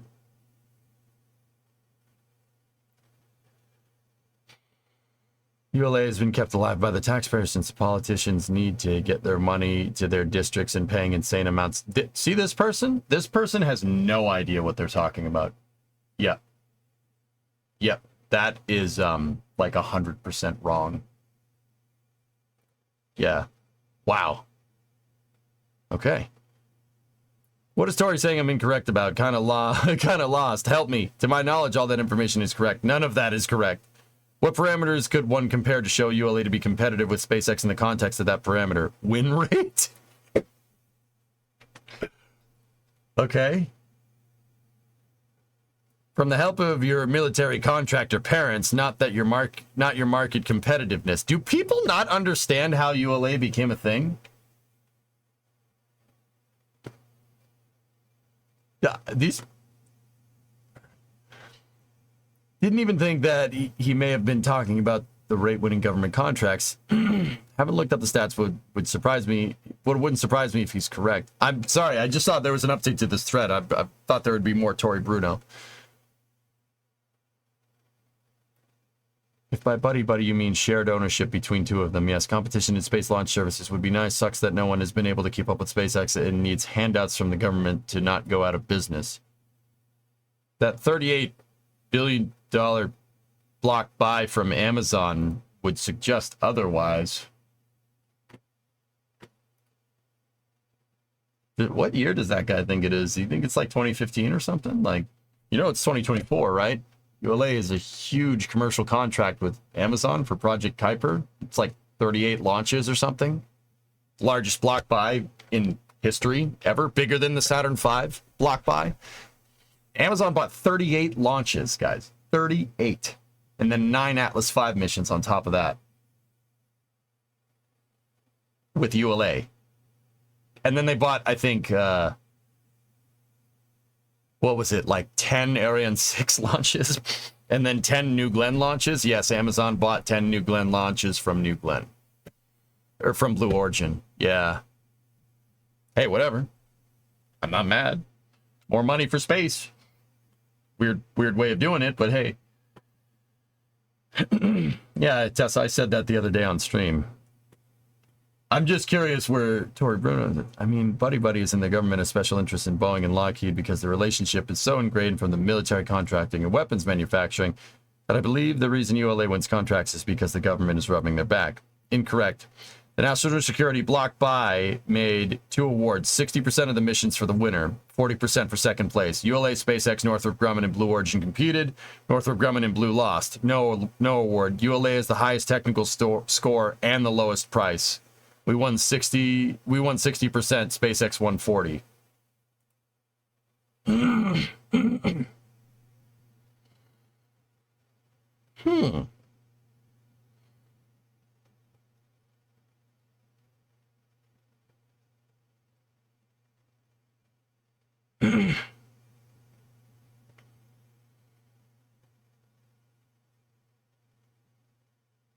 I mean, that's right. The ULA did get 60% of the contract. I'm not sure what lowest price is. I mean, because obviously ULA got paid more because they're launching more. But, I mean, you'd have to look at dollars per kilogram of total mass, total missions launched through 2028 for the national. They're talking about the National Security Space Launch Contract that was handed out, the Phase 2 Launch Services Procurement Contract. That's what he's specifically talking about. ULA did win 60%, SpaceX won 40% of a good majority of launches, of Department of Defense launches through 2028. The DoD likes to make sure they always have a way for a foreseeable future. For the foreseeable future, two different ways, redundant dissimilar architecture. There's that phrase again. To get satellites up into space. ULA is handling 60% of total launches, of total assigned launches, and SpaceX 40. There is another pool of launches, about 20% more launches than, percentages here, of missions that could be bid on by, on a case-to-case basis. So the idea with that NSSL contract is actually a legendary piece of, I would say legislation, but it kind of is, but it kind of isn't. It's really good. It allows for the commercial market to bid on different missions. That was a big deal at the time, guys. Yeah, NSSL was a really good thing. That came out of the Space Force, same space policies that did like Space Force and a bunch of other things. NSSL killed the EELV program, the Evolved Expendable Launch Vehicle program. The EELV program was what that guy was talking about. ULA was the sole contractor for the Evolved Expendable Launch Vehicle program, carrying two launch vehicles, Delta IV and Atlas V, for redundant dissimilar architecture for the same exact reasons. But everybody says, ULA is dependent on the government cheat. Yeah, because the launch market dried up in the late 90s because of the dot-com crash. Yeah, they forget to say that part. ULA is there for a very good reason. That, and they caught Boeing and Lockheed spying on each other. Yeah, there's also that. That was a component. So the government kind of said, you need to make this entity and you need to field two rockets because we always want to launch stuff into space, because the commercial market literally went from booming to nothing in, 2 years. Yeah, the whole market dried up like that.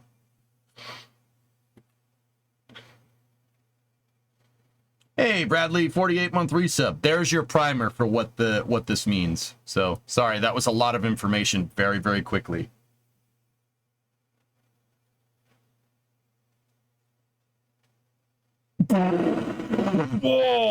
Whoa! That's John Edwards. With the chair! Incorrect. SpaceX received the higher technical score. Oh. Wow.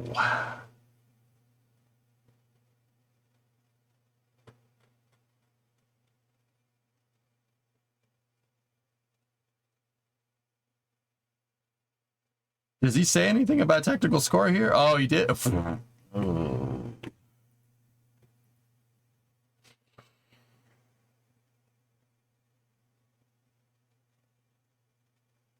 Who actually received the higher technical score? I don't know, Farn. I'd have to go look again.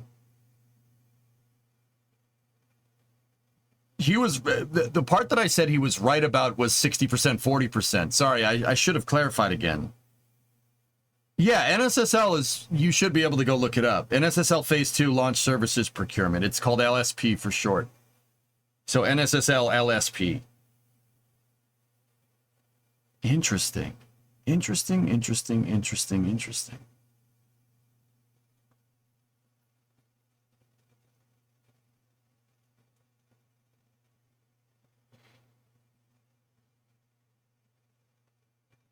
Yeah, maybe, Tessa. That's a good theory.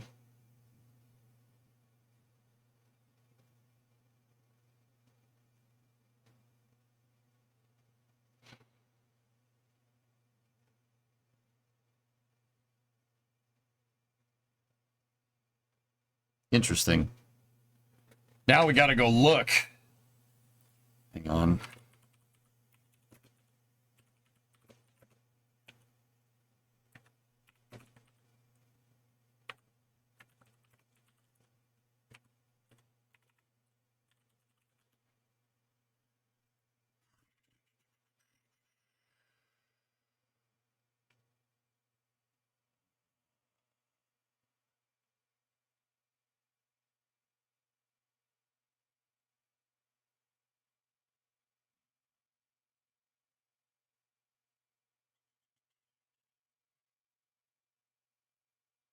I'm looking through a PDF. Give me 1 second.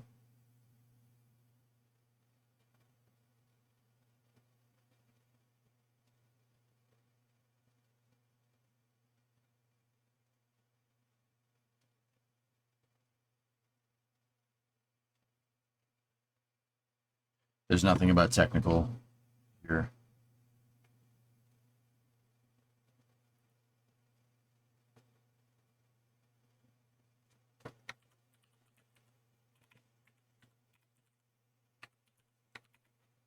I'm not sure. We'd have to go digging. I just saw that this thread got necroed, so I was kind of wondering.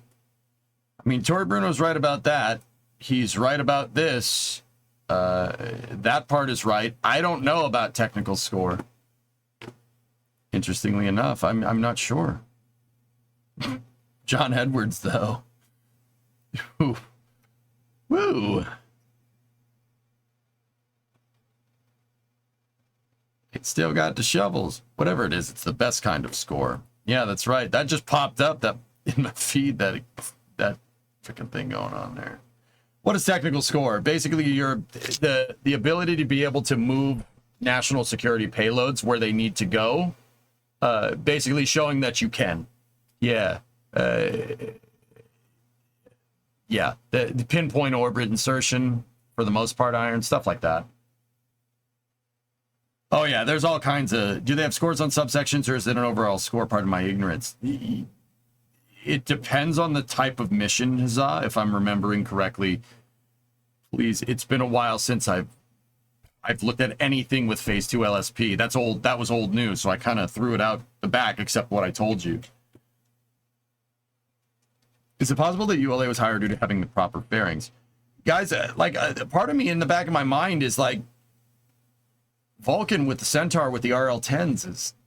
You'd be hard-pressed to beat pinpoint orbital insertion like that. I'm not 100% sure how SpaceX could do it with Falcon 9, but it's clear that they can. To be honest with you, it's very clear that they can, or else they wouldn't have got a contract. So, it's puts you like that. I mean, that's still... The NSSL Phase 2 LSP is the one that killed Omega, though, which kind of sucks, but... Procurement usually has a score for contract and one for technical ability. Yeah, an engineer, that's right. They have like a couple of different brackets. I know the exact chart that you're talking about, where they have like a small breakdown at the beginning of the document.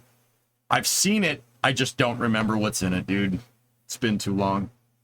I'm a SpaceX fanboy, like most of us, but those Delta pinpoint insertions are unbeatable. Yeah, I mean, Centaur, Tessa, yeah. Yeah, Daitor, I think in this day and age, something like Omega could be quite profitable, considering that Northrop Grumman's other rocket ceased to exist after February 22nd, 2022. Yeah, Northrop Grumman at the time said that they're not going to pursue doing Omega because they have Antares. Why would they build another launch vehicle? Antares, with a core stage that's manufactured in the Ukraine with Russian rocket engines.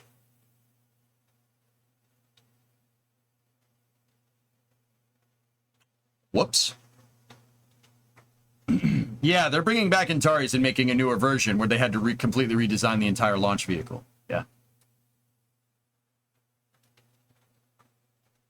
Yeah, they're using Firefly engines, if I'm understanding correctly, for the next version of Antares. You could have just made Omega and not had this problem.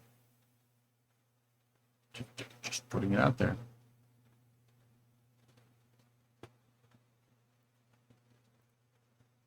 All right.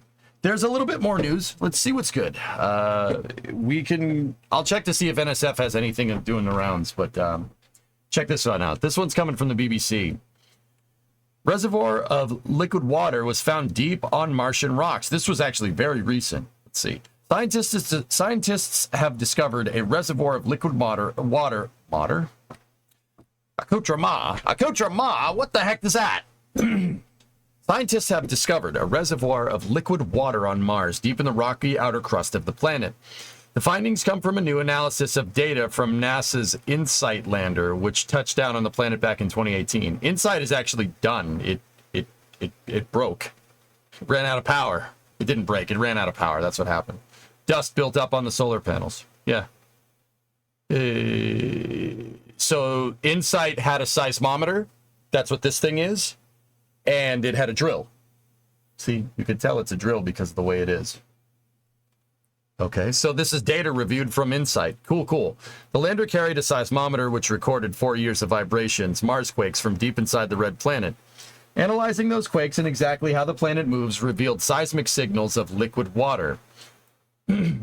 While there's water frozen at the Martian poles and evidence of vapor in the atmosphere, this is the first time liquid water has been found on the planet. The findings are published in the Proceedings of the National Academy of Sciences. InSight's scientific mission ended in December 22 after lander sat quietly listening to the pulse of Mars for 4 years. In that time, the probe recorded more than 1,319 quakes.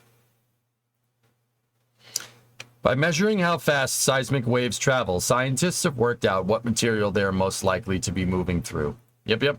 Those are actually the same techniques we use to prospect for water on Earth or to look for oil and gas.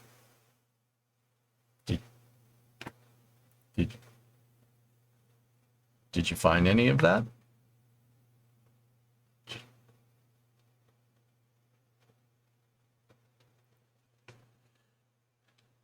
Said Professor Michael, his last name's Manga?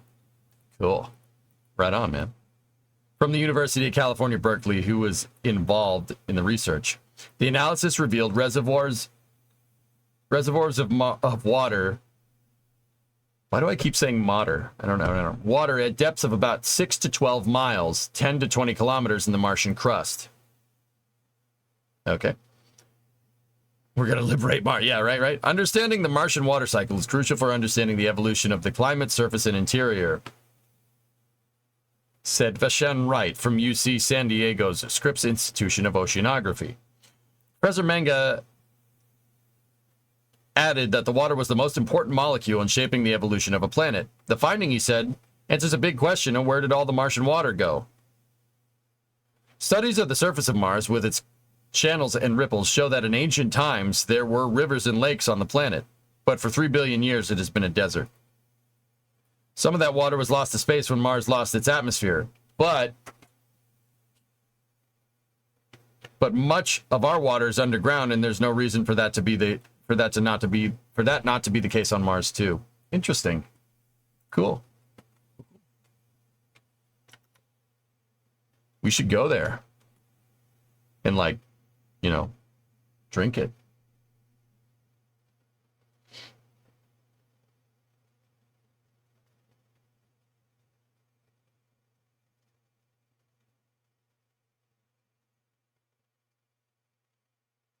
Would SpaceX ever sell Raptor engines to another entity? Don't think so.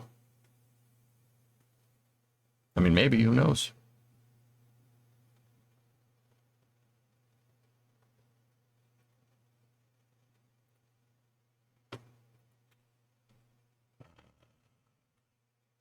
At least the Martian water won't be full of microplastics.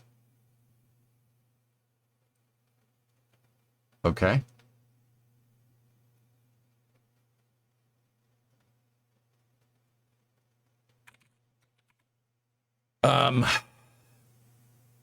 Yeah, that's it. 12 to 16 miles. It would take years just to drill it.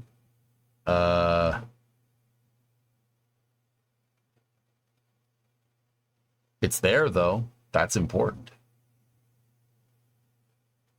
Yeah, he didn't say anything about finding oil, though.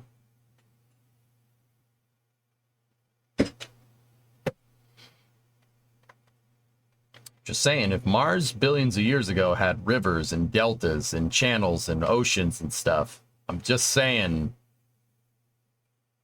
there's water down there. There's probably oil down there, too. Just saying.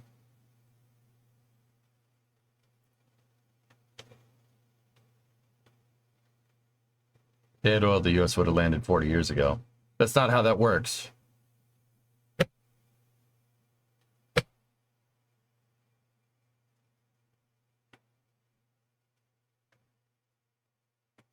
You know what? It's my stream. It's my stream. That is how that works. How about you do me a favor? Stop talking for a little while. It's my stream. What are you doing in my stream? Get out of my stream. Tell me I'm wrong. It's my stream. I'm the main character. Go away. Got crap in here. I'm not going to take that.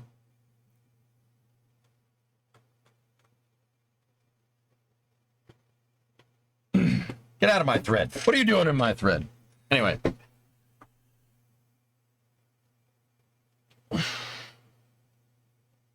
What would be the best way to get oil off of another planet besides drilling?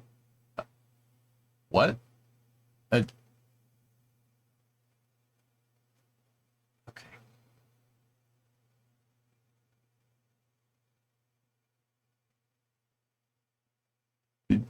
I don't know. I don't know how oil is there on Mars, if it's there at all. I have no idea. Drilling, Mars drilling. We'll call it Mars drilling.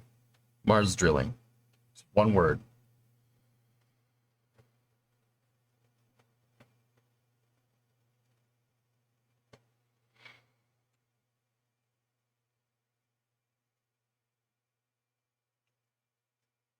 Mars drill. Yeah. How much oil would it have to cost to be worth transporting it to Earth? So, Viper, dude, even if like there were just pools of like tar pits on the surface of Mars right now, it wouldn't, bringing it back here would probably not be the smart thing to do. That's not what I would do. I would use it to make things and then bring those things back here. Yeah, that's what I would do. First you'd use it to make civilization on Mars. That's probably a good idea. I mean, dude, you have... So the thing about oil, guys, is, I mean, apart from like lubrication and stuff, oil has a very high energy density compared to a bunch of other things. I mean, it's not as high as nuclear. We all have seen that XKCD before.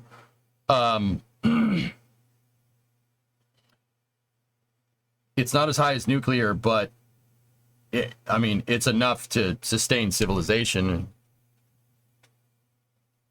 You need energy. You gotta have energy to do anything. You want to make something? You want to make a car? Energy. Because you need. I mean, what do you need to do to make a car? You need to make steel. So you got to mine the iron. You need mining equipment to do that. Unless you're sending 1,000 people with shovels.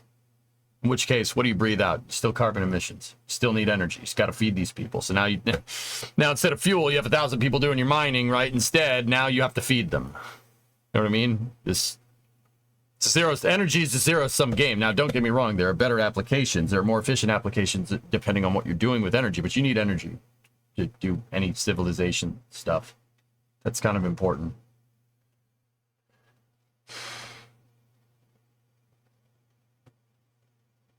All right. There is an NSF update here from the 6th to the 9th. This is coming from Mary and Jack and Starbase Live. Let's see what's good down there.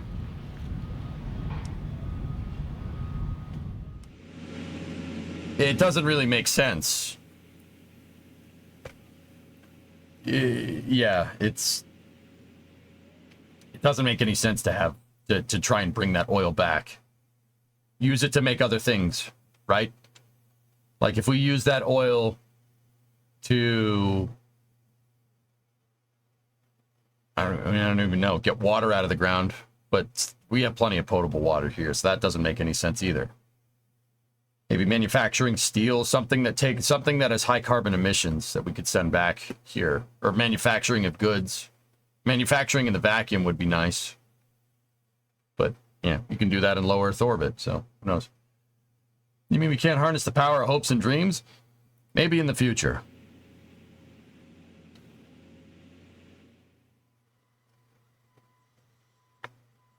Continued OLM work.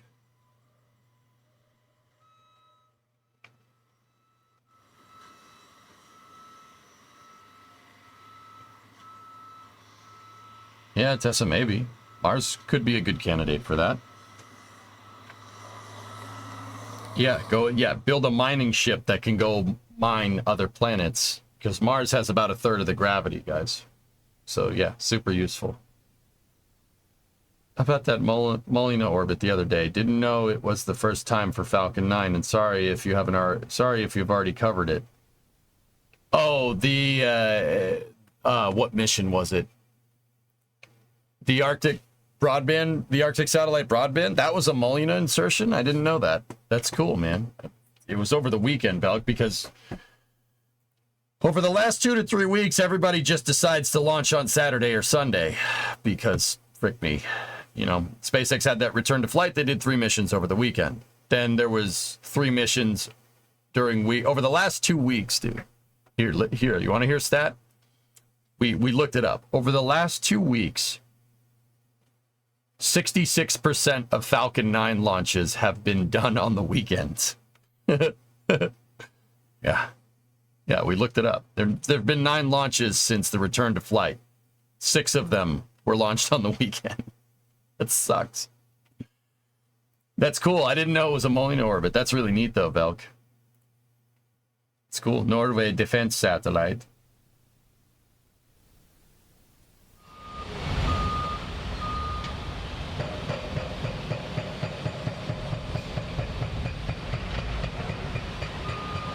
The New England design is not going. The new flaperon is not going to fly on Flight 5 REM. That's a couple of flights out, from what I understand. Is your face on a dartboard in Elon's office or something, dude? I'm starting to think so.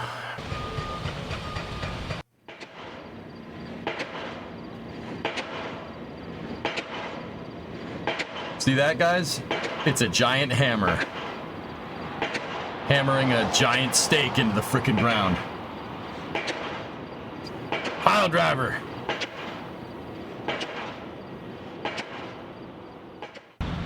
Cool. Those are concrete pylons. You wouldn't be driving a concrete pylon into the ground, T-Man. That's steel, whatever it is. That's also a single piston engine diesel. Yeah. Yep.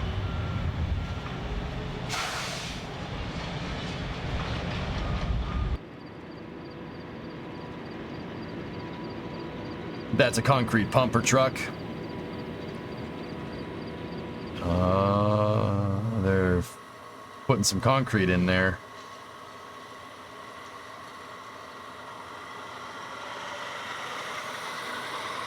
Yeah, the elevator works.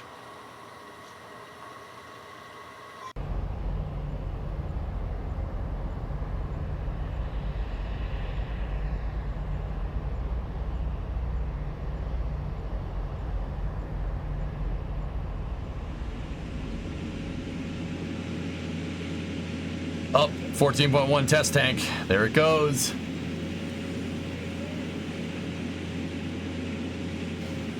More slap tests. This is going towards the pad.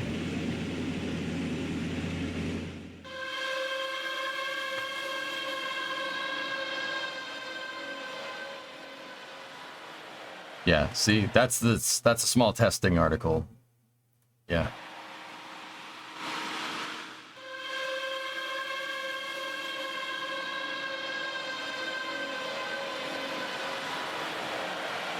Yowza. Bum bum bum bum. Bum bum bum bum.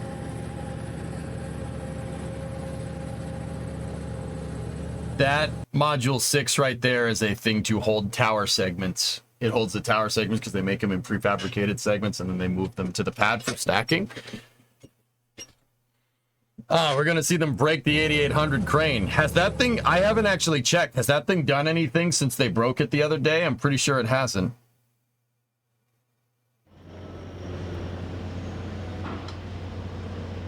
Yes, this is an office building. It has. Huh. Interesting. Still repairing. The new pin was moved to the pad today and they're working on fixing it right now. One ram replaced and they've lifted it. Yeah. Cool. That, yeah, they had to, that's what I mean. They had to look over that whole freaking thing. You have to fix it and you have to make sure it's good. There's the load spreader.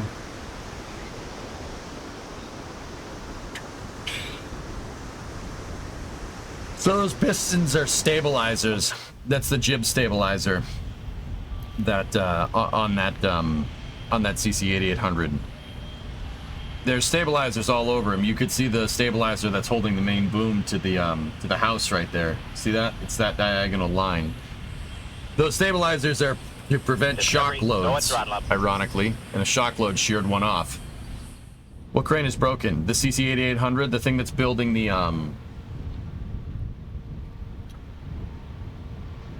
new tower. Hey, Dat Boy, 10-month resub. Thank you.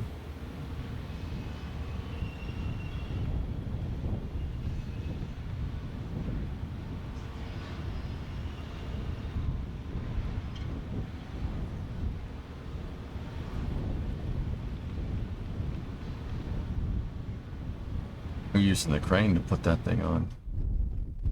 Ship 30 with a spin prime.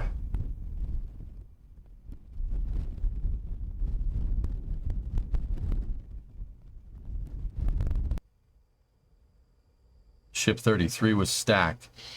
I think 33 is the one with the upgraded wings, right, guys? 31 and 32. 31 was made. They scrapped 32. 33 is the block 2. Up there it is. Yep. See what I mean? This is what I was saying on Flame Trench. You got to use that telescoping crane right there. You got to take this thing apart. And they take it apart in segments. The telescoping crane is a crane that doesn't need to be assembled. The lattice cranes, you ain't moving that in one piece. So they take it apart. He moved the end piece right there in the cap. 1331 is the last. 13 to 31 is the last of block 1. Cool, cool. Yep. Guy in the telehandler's moving the ties out of the way. Okay. See, they're reconfiguring. They're adding a lattice segment so that they're adding that lattice segment so the crane can be taller to stack the taller segments of the tower.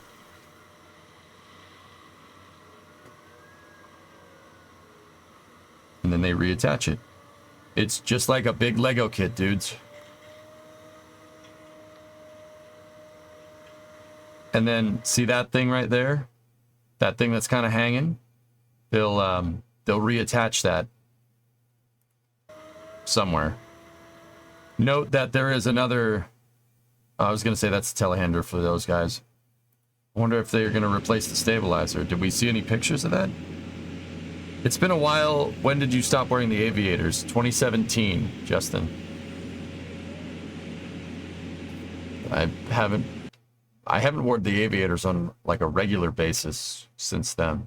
Yeah, late 2017. It has been a while, dude.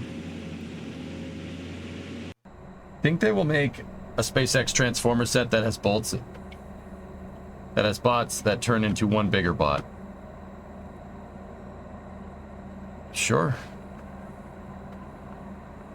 Bro, they have this, Bones, if they have a thing called Mechazilla, and Mechazilla grabs rockets out of the air and builds them all in one shot, and that's not good enough for you? You're gonna sit here and ask me if they make Voltron? They have arguably the closest thing to that. And you're like, no. When are they gonna make Voltron? What do you want me to do? Like, I don't know. Yeah, sure.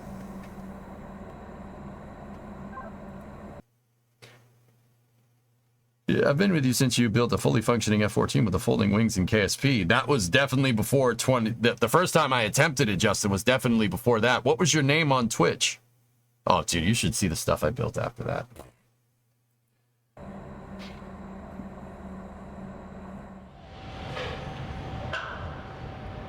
Voltron, when are they building Space Battleship Yamato?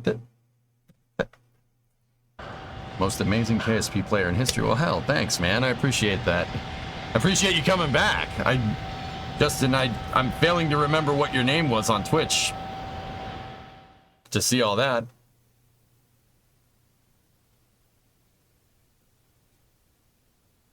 Hey, EJ, when Voltron? Shut. Interesting note, Ship 30 had an engine swap and they only did spin prime, no static fire.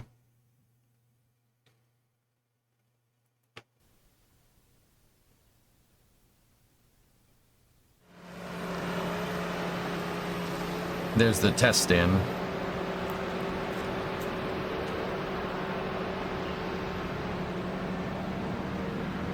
Bum bum bum bum bum bum bum.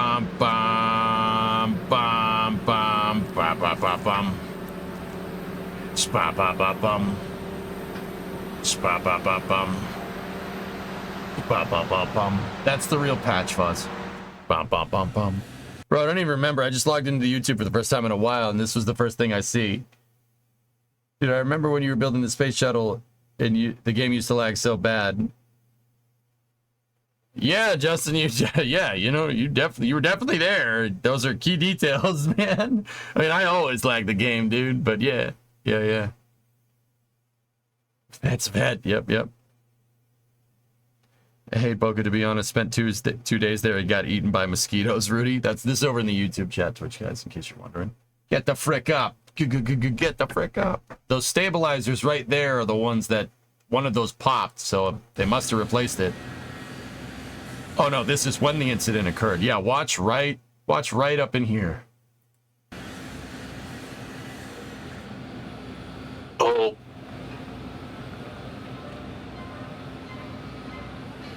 Oh, that's bad. That's definitely a pucker moment right there.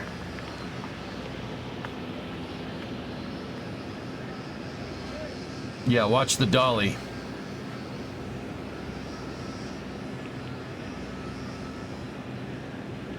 And watch the dude next to the dolly. Oh, they put it in fast forward.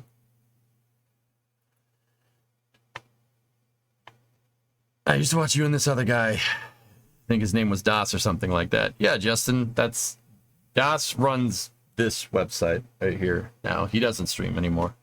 Only on there. But yeah, he runs NSF. I work for NSF too. On Fridays, the Flame Trench. Candid rocket discussion. It's mostly candid because of me. No, it's fun rocket discussion.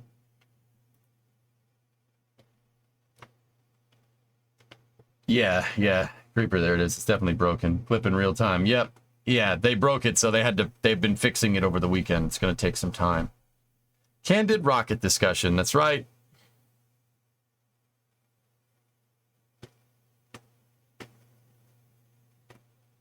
Jack has the potty mouth on the flame trench.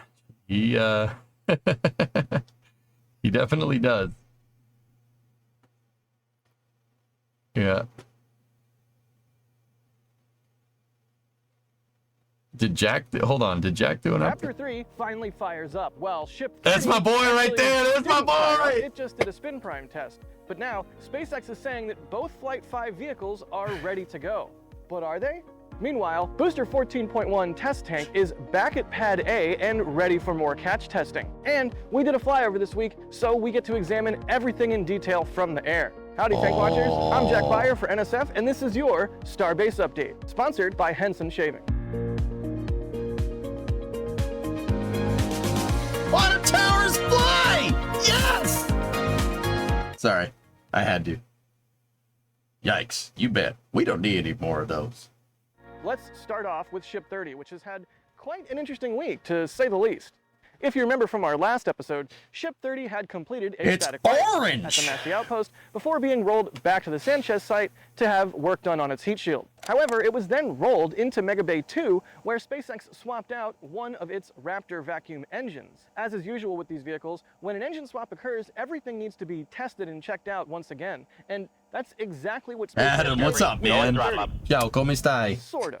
After the engine swap, Ship 30 was removed from the work stand inside Mega Bay 2 and installed on the static fire stand, which we lovingly call the crab stand because of the way it is. Ship 30 was then rolled back to the Massey Outpost for what a lot of people thought was going to be another static fire. However, that was not the case, as Ship 30 did get loaded with propellants, but then no fire happened. It appears it actually performed a spin prime test rather than a static fire test. If you don't know, a spin prime test is where only the pumps are spun up and no ignition takes place on either the pre-burners or the main combustion. Would have cleaned his... Wait, what? Would have cleaned his lunch off of his shirt?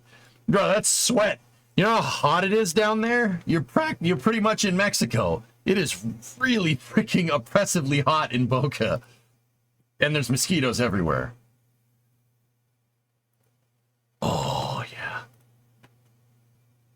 The newly installed engine was good to go, as that's all Ship 30 did while at Massey's. We were able to spot Ship 30 Mexico still over the caliente, flame trench sí, right muy before it departed caliente. the outpost. Last time we flew over the site, there was no ship up.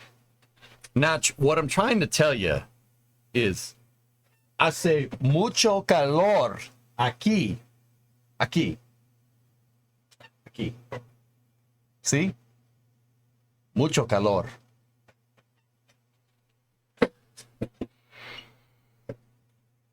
Especially here.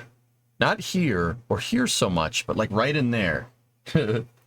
On the stand, so it was. You need to quite a visit treat for Boca? Mary and I to be able Rudy, I'm going to be making an appearance down there sooner rather than later. to Mega Bay 2 to be lifted off the engine test stand and placed on a transport stand. Ship 30 was then rolled Mejora over cada to the día. Sanchez lot, where Gracias. it's been ever since, at least at the time of recording. I don't speak We enough expect that Spanish to SpaceX will be remember it putting all, the dude. finishing touches on this vehicle here as they prepare for Starship Flight 5. Speaking of which, this week SpaceX posted on social media and said that, quote, Flight 5 Starship and Super Heavy are ready to fly pending regulatory approval, end quote.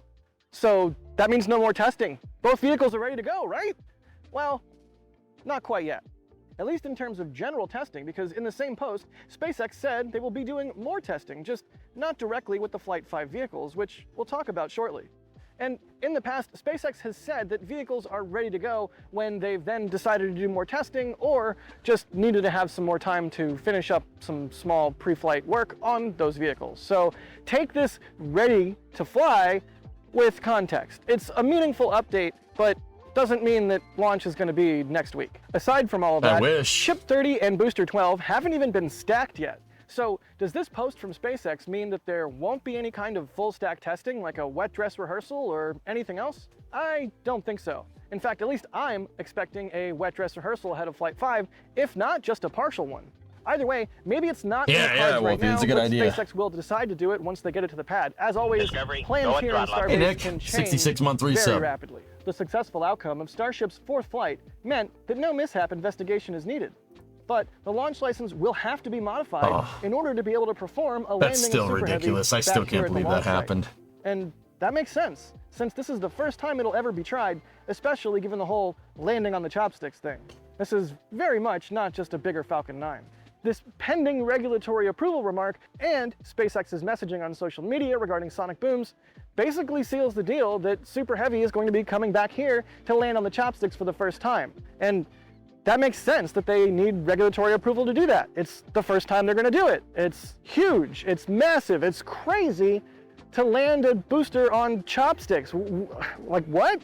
As we'll talk about later in the video, SpaceX is about It is to pretty conduct nuts. additional booster catch testing, but what about the Flight 6 vehicles? This video was sponsored by Henson Shaving. Believe it or not, I used to hate shaving. Over the last few years though, I've started to really enjoy it and it's become part of my routine. I'll You have a...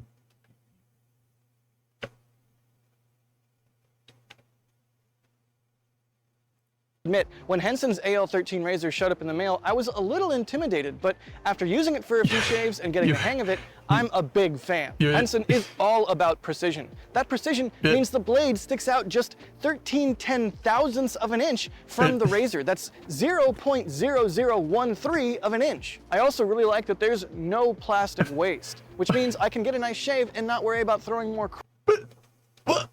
Who okayed this? He's not shaving his face. Oh, you sicko. crud into a landfill. Plus, each blade costs like 10 cents, which, as anyone out there who's recently bought one of those disposable I'm sorry. I can't do this. It was too good.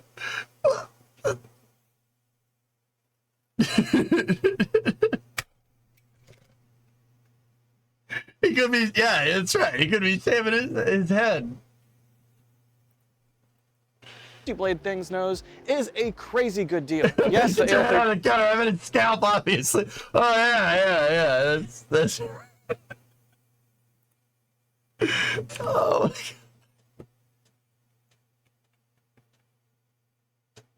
I can't do this. I'm sorry. It makes me laugh.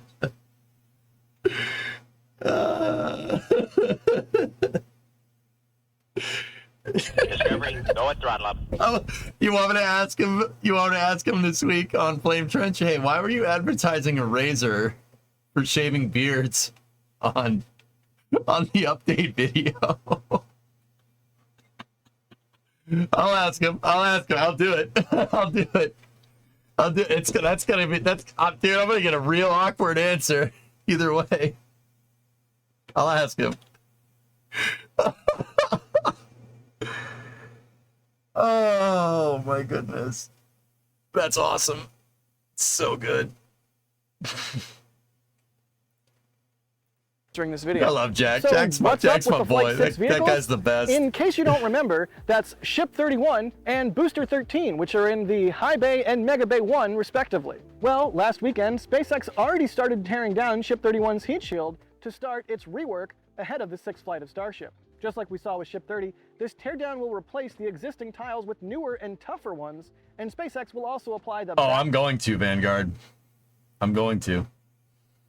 Up ablative material underneath the tiles in some sections of the ship. Just like we saw with Ship 30, this teardown will replace the tiles with newer and tougher ones. And SpaceX will also apply the new backup ablative material underneath the tiles on some sections of the ship. During our flyover, we could see that the massive scaffolding that had been installed around Ship 30 to work on its tiles has returned in order for teams to work on Ship 31's heat shield. We can see a bunch of tiles on the tip of the nose. Dude, Alex was getting, okay, straight up, on Flame Trench, Alex was getting a lot of disrespect. I mean, it's all in good fun, but dang, dude. I was trying to listen to him to try and follow, because he disagreed with me about something. I was trying to listen and follow, and I couldn't. Everybody was laughing. I'm like, no, I'm trying to pay attention. Stop. Stop. Stop it. Keep talking. You know, I was like, no. It was pretty funny. Everybody was doing him dirty. I'm like, no, let the man speak. And some parts of the tank section. We already said this when we covered it for Ship 30, but this work will take a long time, at least in SpaceX time. There's over 18,000 tiles on a ship, and each one ultimately takes a little bit of time to remove. And areas where glue was used are especially tricky because the surface needs to be cleaned and prepared for the replacement tiles. You gotta buff it out. See? Oh, wow, they really buffed it out. They're using, okay, flap discs. That's not,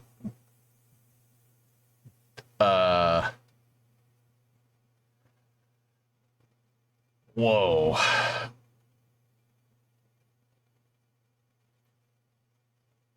That's not what you'd expect on a spaceship, guys.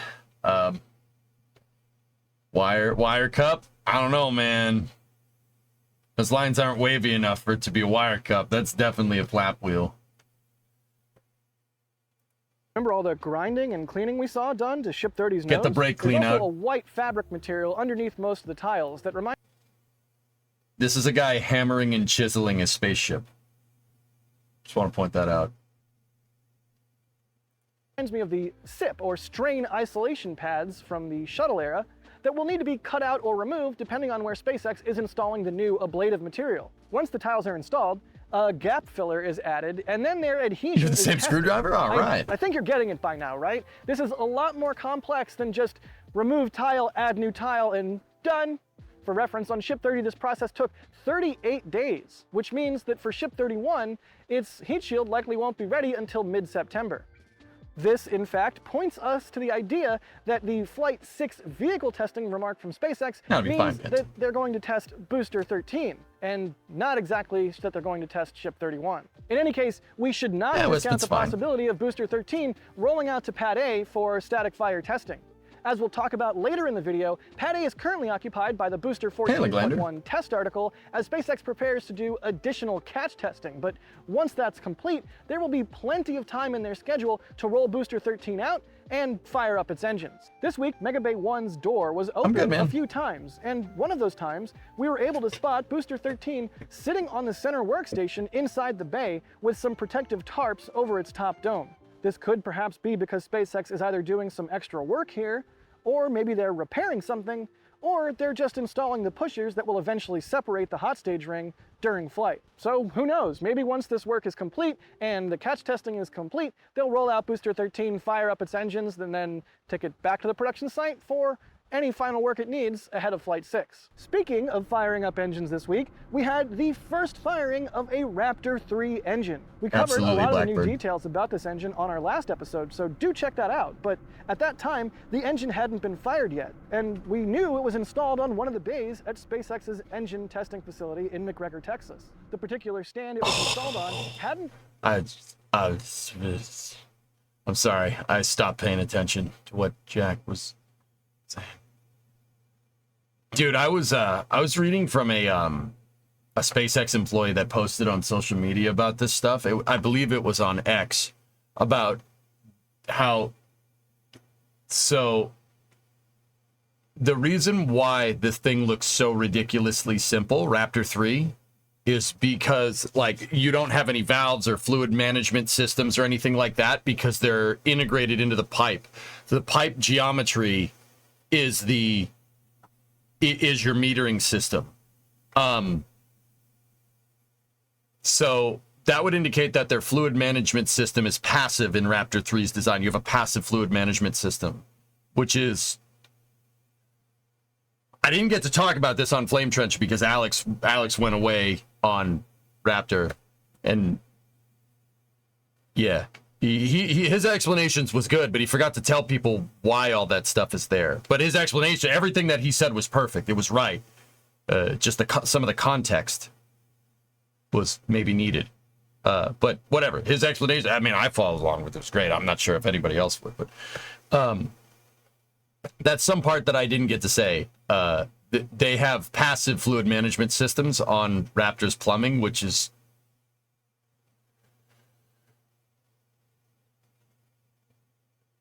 How does throttling with that work? Well, a passive system, with a passive system, someone you don't have, it's just like the diameter of the pipes. The diameter of the pipes, it meters with flow rate, which is...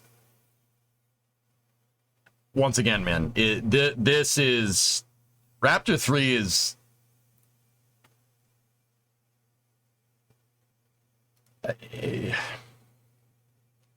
not of this earth. Like, no one... The reason why is because no one's making rocket engines like this. You know why? Because no one's ever needed to make rocket engines like this. Raptor 3 needs to be mass produced. It needs to be mass produced. There's very clear stakeholder expectations as to why it needs to be so ridiculously simple. Other rocket engines just honestly don't need to be that simple. They just don't. Like, I know that sounds really stupid, right? Like, why isn't every engine made this? Well, dude, that's hard. That's hard to do. It's hard to make that. It's hard to do that. You know, propulsion is already difficult enough, but doing what SpaceX is doing on top of that and trying to make it as simple as possible when you're using the most complicated engine cycle ever devised by man is really, it's really damn impressive, dude. It's really difficult to make a complicated thing simple, and they've seemed to have done that. There's still valves? Yeah, there's... That is some type of valve thingamajigger in there, if I'm looking at this right. If I'm understanding it right, but I it's entirely possible I'm not someone. There's no reference for this, right? Like, if I go look up a shuttle engine, I can get diagrams and I can get pictures. We can get tons of PDFs on it. There ain't no PDF for this, so I don't know, dude. Yes. But yeah, passive is akin to carbureted. Flow dictates what happens. Bingo. Yeah. Well, it's weird. That is not weird. It's just crazy. That, like, it's a pneumatic carburetor. Well, I mean, guys, a rocket engine is just a gigantic Venturi. Think about it. That's what it is. It's just a big Venturi. But it's not using a Venturi to atomize fuel. It uses freeburners to do that, and then makes an explosion in the Venturi instead of atomizing. Atomization happens already. Happens before that. Just a big Venturi. That's all it is. What convergent divergence? Big Venturi. Like, I don't know what else to tell you. There's no simpler way of explaining that. Controlled backfiring with style. Yeah, kind of, Red Wagon. Yeah, I would say an RDE is more of doing that, but yeah. Been used for any tests since July 25th, so we all patiently waited and watched to see what was likely to be Raptor 3's first firing. Finally, this last Thursday, the stand did indeed come to life with a short 30-second burn. believe it? And fun fact, this actually happened while our Starbase Live crew was doing a Raptor side chat, so they were able to sort of analyze what they were seeing live. And if you want to watch a Raptor side chat and you don't have time to watch it live, become a member if you're not already, because Ace we Venturi, upload the Raptor side chats Rocket Detective. for our members. Thanks, members. Just a few hours after. Thanks, Membies. There's no harness or anything. How does the electrical get to the bottom half of the power head? It's integrated, Reagan, if there is any electrical going down there. I don't think there is, though, dude. I think they kept all the wiring and that there's a sensor block up here or something. That's what I mean about passive management systems, dude. If the hardware is denoting flow, you don't really need a sensor down there now, do you? I know it seems ridiculous. It seems crazy, right? That seems completely ridiculous, but it makes sense when you think about it. Once again, you got to consider the whole impetus for Raptor 3's design is to mass produce. You got to make a lot of these things because you got to make a lot of starships. Got to make a lot of these things. You got to make a lot of starships. You got to make a lot of super heavies, right? Hopefully more starships than super heavies, you know, knock on wood, right? With this type of system, you really want to minimize wiring as much as possible. That wiring will all add up. You see this type of behavior with cars. That's, you know, people can, oh, cars are so cheap nowadays. Well, yeah, they're cheap because they, you know, put them together. Like, they want to put them together faster. The price hasn't gone down, though, for some weird reason. You know? Anyway, the soapbox done. So, if you were going to engineer it this way, you want to eliminate as much of this as possible. So how do you do that? Oh, this is space. Hey, I'm in space. Eagle, gifted 10 subs. Thank you very much, dude. Thank you. I appreciate it, man. So think about this, right? Eagle, what's going on, man? I'm sorry, we're talking about eliminating electrical wires. So, I mean, this might not be your cup of tea, homie. This might not be what you're about, dude. Yeah, I'm pretty sure you don't like this part. Anyway, my gerb. What's up, man? How you doing? It's good to see you. So, sorry, back to this. So you think about it, right? If you make passive systems and I'm telling you, the way these pipes are angled, the radius of that curve right there, everything is angled. So the hardware is going to do the flow for you. You don't need a sensor down here to verify it because the hardware is already going to do it, right? You don't, okay, so think about it like this way. You don't need a sensor at the end of a garden hose, right? Right? Why? Why don't you? Well, it's not that complicated. At the end of it, you turn the thing and the water comes out. If the water's not coming out, you got a bigger problem, right? The problem's somewhere else. It's somewhere upstream, right? Or you have a knot in the hose, right? It's kind of that idea. They're not going to get a knot in their piping. Knot. They're not going to get a knot there, right? The piping's all metal. You don't have to worry about that. So they seem to have grouped their sensors all in one spot. And everything that happens downstream of that one spot, the hardware should denote it. And if there's a problem, it'll like block a pipe or something. I don't freaking know, dude. But I mean, that's clearly what's going on. But you got to think about it all in the context of trying to eliminate as much as possible. How would you do that? Well, you would do that by having your hardware govern your logic for flow. And that's exactly what they've seemed to have done, which is amazing. Which, once again, that puts to context that statement about passive fluid management systems, which is, dude, that's ridiculously impressive. Like, I don't understand how complicated that actually is. I can understand why you would do this way. I don't understand that. When I say I don't understand, I don't mean I don't understand in EJ's expert opinion that he doesn't understand why this works. Frankly, doing what I just said, Reagan, so making the systems passive and not having any wires going down there, no sensors, no nothing, and putting your sensors upstream and letting your hardware actually do the work downstream for metering different things, I cannot comprehend. It's so far out of my wheelhouse, and I know a good deal about propulsion. that's so far out of my wheelhouse that I'm just like, I'm just like, hey, it works. Look at the flames. The fire comes out at the bottom. That's kind of neat. You know, like.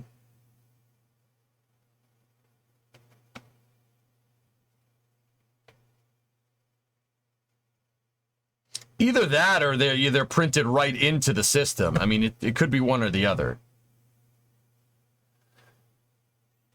Like, my guess is that SpaceX is trying to take as many sensors out of this equation as possible. So, like, okay, for instance, if you have a pressure sensor at your oxidizer inlet, your oxidizer turbine, or your oxidizer impeller inlet, right? Look, man, if that's like, if anything else is happening downstream, there's only so many things it could be. So all you got to do is just watch for the feed pressure or something. That's made up. I have no idea. I have no clue. Like, I know propulsion, but I'm not that good. Just I don't. This is abstracted. This is just, you know, I know liquid methane and I know liquid oxidizer goes in, and then I know the combustion cycle. And then a bunch of stuff happens, and then this comes out the bottom, you know?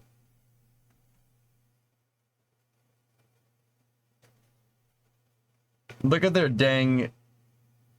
latest failure, dang sensor line. I mean, yeah, right, Wisp? Sometimes like too many sensors can really hurt you, like with SLS, for instance. Remember they had that whole scrub because of that DFI sensor, the developmental flight instrumentation sensor?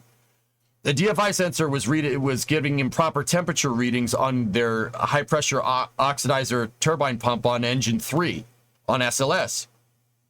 And what scrubbed it is because they did, the OFI said it was fine. The operational flight sensor, it said it was fine. Over instrumentation is absolutely a thing. Yeah, you put too many sensors on it. In this particular case, your sensor that you put on there to give you a redundant reading to make sure it was good lied to you. It was broken. Interesting, right? It seems like SpaceX is going in the other direction here, right? It's like, another thing to take into account, right? And this Wisp, you actually made me think of this, right? Starlink 9.3 had a pressure transducer. Yeah, exactly. There you go. So think about this, dudes. Why do rockets have sensors on them?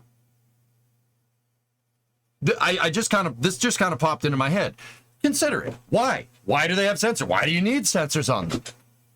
I mean, it's an honest question. Throttling? You could tell that the engine's throttling with a load cell at the top of the motor, Gaw. Easy peasy, right? I say that's some easy thing to do, right? But that's the idea. Just have a load sensor built into the gimbal, which no doubt they do. Or you could use turbine pump pressures, right? You could use fluid impeller pressures, turbine inlets. There's plenty of ways to sense if the rocket motor is throttling, right? So why do you need so many sensors? SRBs don't need no stinking sensors because they're simple. Interesting point. Diagnostics post-event. Bingo. You got it, Octolex. Diagnostics. Most rockets are expendable. Why do you need so many sensors? You need sensors because you ain't getting your hardware back. SpaceX, though, just saying, all the Starship flights going out right now are Raptor 2s that are heavily instrumented compared to 3s. Something to consider here. Where my mind's going is that they need you have a lot of sensors on rockets because you're not getting it back. But SpaceX does get their stuff back, first and second stage with Starship's design. So it makes sense that you'd have less instrumentation than not because you can just inspect it when it comes back. Minimal amount of sensors. Is that a good thing or a bad thing? Don't know. But it does make sense considering where they're planning on going with this, right?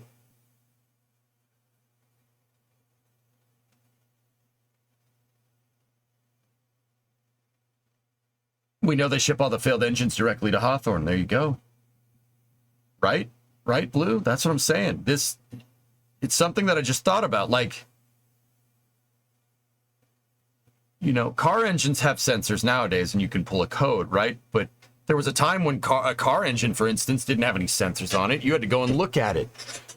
You had to go and look at it. They had passive systems like a carburetor, right? Carburetor did, there's no computers here. There's no sensors. You could tell by certain characteristics on the carburetor what it's doing. You could look at the spark plugs and you could figure out exactly what the motor's doing from the spark plugs, right? There's no meters, no instrumentation.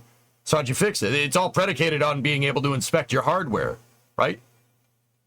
It's quite possible that that's what they're trying to do with Raptor 3, which would make sense because they need to mass produce it and they get it back. Just a thought. O2 sensor versus my nose. Yeah. Or drive shaft versus my face. Yeah, that hurt. I got a concussion from that, if you guys remember. Plus, less to go wrong. Yeah, it makes sense, dude. It makes sense with what they're doing. Like, you know what it's doing because you know what it's not doing. Yeah, dude. That's right. For the record, Elon said they would have to cut the engine to do maintenance if needed on Raptor 3. Helsinki, were you here when I first looked at this? What was the first thing that I said? That motor's probably extremely hard to work on. All your components are integrated together. It's probably really difficult to take that thing apart and fix it.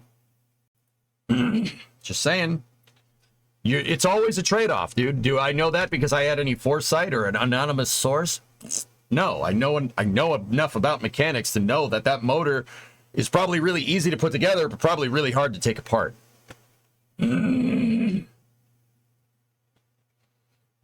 Yeah, there you go, Fahrenheit. Another thing to consider.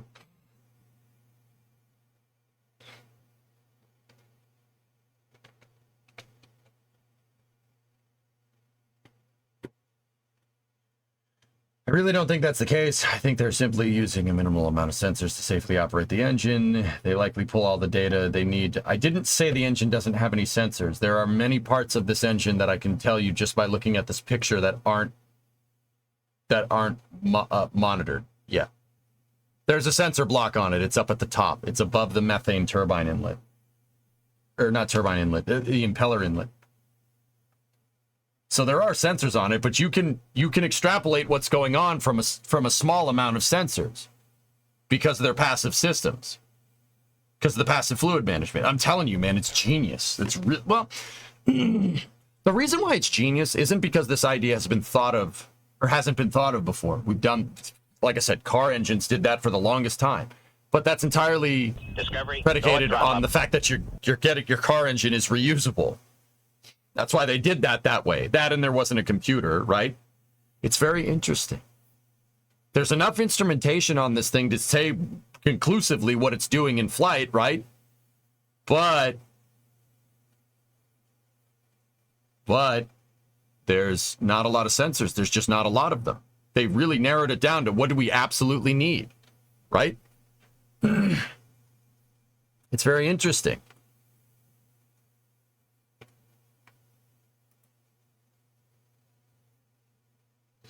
I assume the secondary implication there is that they're prioritizing minimizing chances of any source of vehicle-ending failure. Logic only works as long as your failure isn't catastrophic and leads to a vehicle loss. Engine out capability, Starship, someone we know, Starship and Super Heavy are way over-engineered for engine out capability. I don't think that's an accident. So let me put it to you like this. Super Heavy on Flight 4 croaked an engine out the bottom. The computer shut it off because it didn't have a good start. There was a potential for a hard start, so it shut it off. That was per Tim's video, right? I think it was Tim's video. Right? Dude, that thing made it sound like it didn't make it into space. It made it into space and then some. And Super Heavy still did a pinpoint landing despite having another engine get shut down by the computer during boost back. And it still landed. That's not see what I mean? It's not a coincidence, right? If it breaks in a way that loses the vehicle, failure analysis might be troublesome.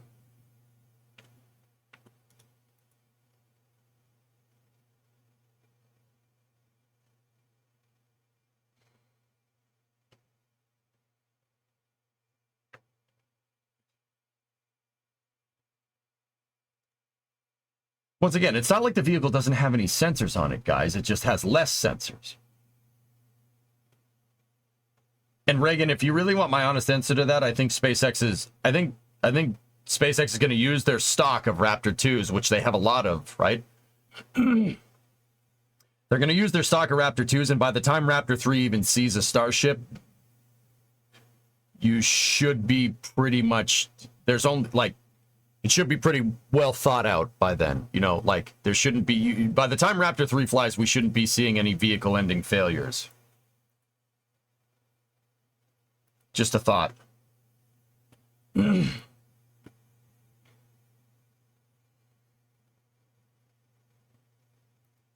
Nice, Forge. All right, let's see. And watched See what else what Jack was is likely to be talking about Raptor here. 3's first firing. Finally, this last Thursday, the stand did indeed come to life with a short 30-second burn.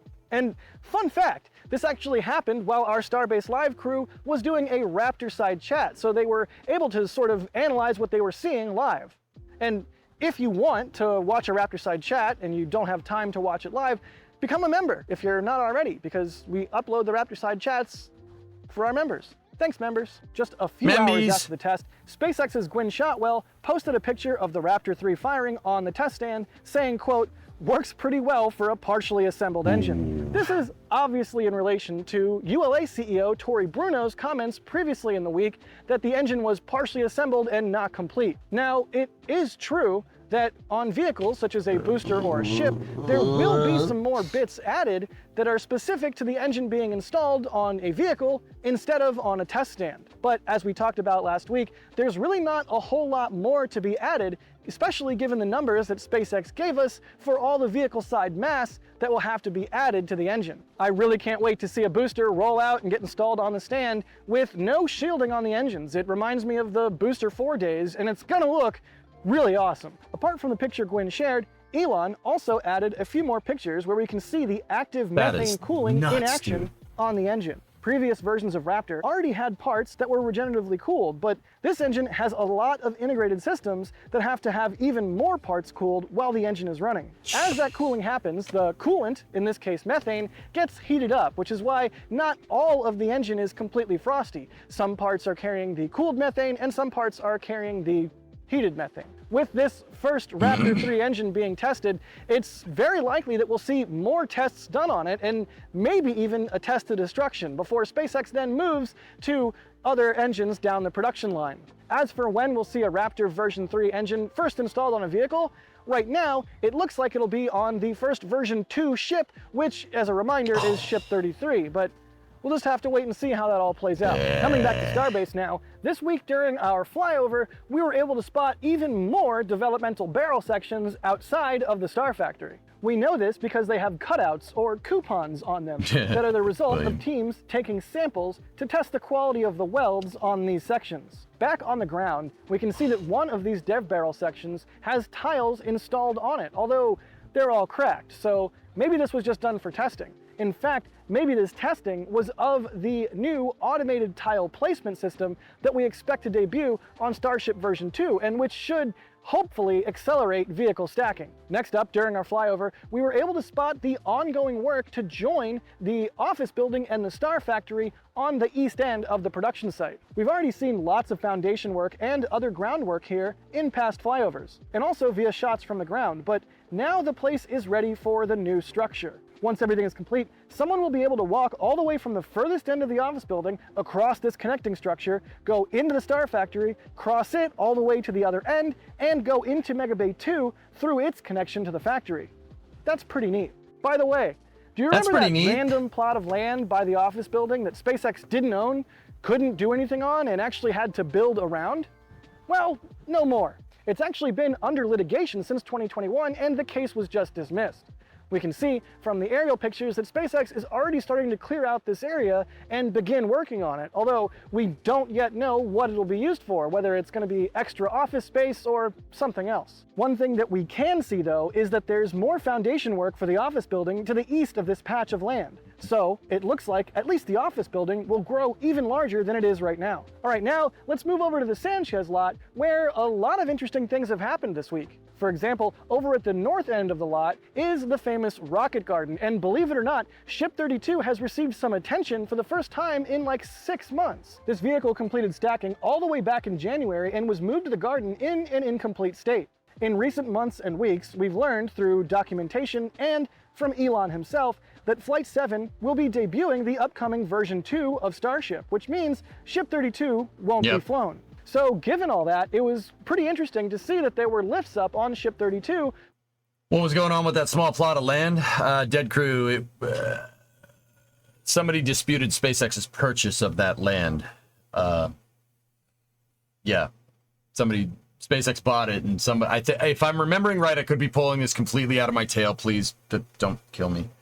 I'm pretty sure the guy that SpaceX, or the entity that SpaceX bought it from, said that you lowballed me, you didn't pay fair share or whatever, and the land is worth much more now or something, but it wasn't when SpaceX originally bought it. If I'm remembering right, I think that's right, but I don't think so. I think that's what's going on, but that's pulling it completely out of my tail. I am having a Monday, so I have a bad case of the Mondays today, so I could be misremembering.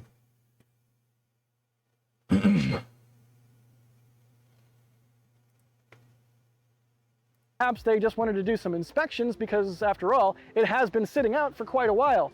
Or maybe they're just getting ready to scrap it and get rid of it once and for all.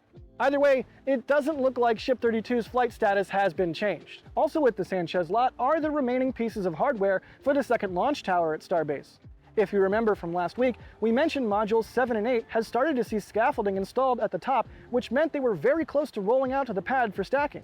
At the time of our flyover, it kind of seemed like all of this scaffolding work was complete and the sections were ready to roll. In fact, you can even see an SPMT underneath Module 7. As we mentioned in last week's episode, this move was contingent on the massive CC8800-1 crane at the launch pad being reconfigured to lift the final modules of the tower. And that's precisely what happened at the beginning of the week. The crane got eepy and was lowered so that it could be reconfigured with the new extension hardware. This process took the better part of the week, but was actually completed fairly quick. However, once the teams were starting to raise the crane, it looked like one of the connections snapped and dangerously left the top end of the crane swinging and rocking back and forth. We could see how one of the workers quickly ran away to get out of Dodge. And yeah, that boom is very heavy. Yeah, I mean, that footage actually shows how big this freaking crane is. I mean, you look at the dude standing next to the dolly and the boom right there. The lattice is huge. It's a freaking jungle gym.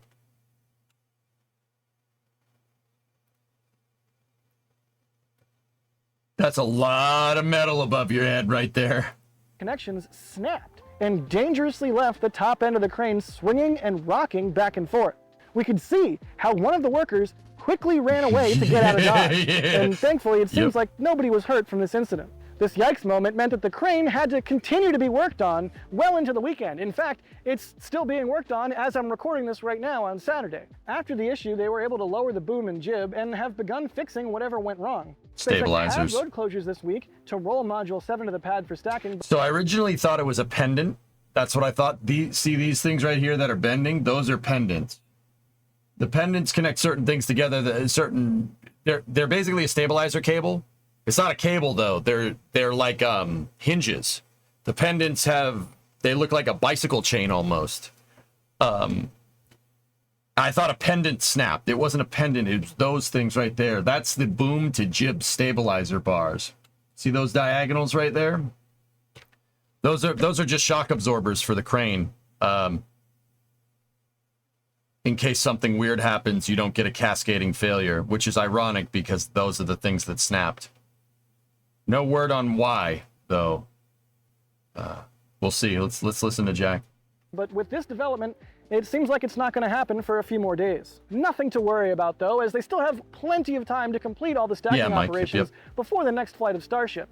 especially knowing the pace at which they can stack these modules. This week, we also saw more work being done on the base of the tower, which has been continuously filled with concrete over the last few days. If you remember from when the base was starting to be built, it's made of steel panels welded together, which were to be filled with concrete. This is the opposite of how the first tower base was built, which was started with concrete walls and then cladded with steel plates to protect it from the outside. So it's no surprise that this concrete work is now taking place. In fact, in the coming months, SpaceX will begin pumping concrete into each of the legs of the tower to make them heavier and more robust. He's down there a lot, Jim. He doesn't live there, though. Not on paper, at least. That will carry the concrete up to the various levels of the tower. We can also see that all of the scaffolding on the east side of the base of the tower is now gone, likely meaning that all of the work on this side is complete, at least for the moment. From the air, we can also see that the location for the tower drawworks is starting to take shape, with the walls and floors beginning to be installed here. But of course, the big thing we can see from the air are the foundations in work for Orbital Launch Mount B, which will feature flame trench or trenches. We're not quite sure yet. Pretty much since space. I just want to pause this here real quick. Yeah, they have forms here. See the squigglies? These squiggly things that they're putting in the ground? That is a it's a dam, basically. So when you start digging, these are long corrugated sheets of metal. You jam them into the ground and then you start digging. In this case, you'd be digging on this side right here. You'd start digging this out. When you do it, you don't have to worry about it collapsing in. The reason why you do that here and why you don't see that necessarily all the time is the water table. You're going to start digging here, and if you just started digging a hole in the ground, you basically make a well, right? The water would fill up and it would erode the sides, right? And then the whole thing would collapse in on itself in a gigantic mud pit. We don't want that, so they put these forms right here. It makes so much noise when they jam those down. The foundations for this mount and trench have been going non-stop. Teams have now progressed to the point of installing sheet piles that will reinforce the soil around the site so SpaceX can start digging the flame trench. Can I go back to that shot real quick? Look at how big that damn crane is. Just when it's laid out on the ground. Look at how big that damn crane is. I want to point that out because it's pertinent. Look at that freaking thing. It's huge. That is a gigantic freaking crane, man.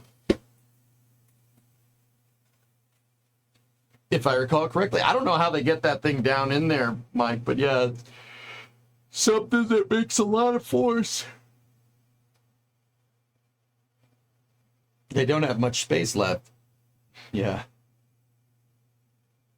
How many kilometers high can that lift to? 0.1 maybe? Silly, EJ, that crane isn't for the dams. Yeah. You can see they put down a bunch of concrete here for their new entrance. And there was an entrance over here, and they closed that all off. Discovery, go at throttle up. Flip up, 32 months. Top 10 highest cranes in the world. Well, lattice crawler cranes you can move stuff high up, but tower cranes would probably be the tallest cranes. Like the things that you see that they use to move buildings. But the thing is, you can't compare a tower crane to a lattice crawler. They're both cranes for sure, but you're comparing a smart car to a monster truck. The lattice crane, it can lift stuff up high. It can. What lattice crawler cranes are primarily designed to do is move big things, not very far. Tower cranes are designed to move extremely small things extremely high up in the air. Like construction materials, like an I-beam or something if you're building a building, right? Lattice cranes are designed to move big things not very far. Those are two different types of cranes here. Lattice cranes lift some of the heaviest stuff around, guys. Yeah. They haven't put the Gateway to Mars sign back up, right? No, I don't think so. Lieutenant, yeah, I don't think they have. Flip up, 32 months. Thank you very much. Yeah, Badger, there you go. Yeah, but see, like, here's the thing.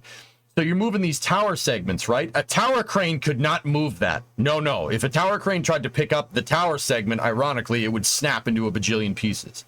That thing is the only thing that's heavy enough to move that thing. Those tower segments are very heavy, to say the least. Let's just say very heavy.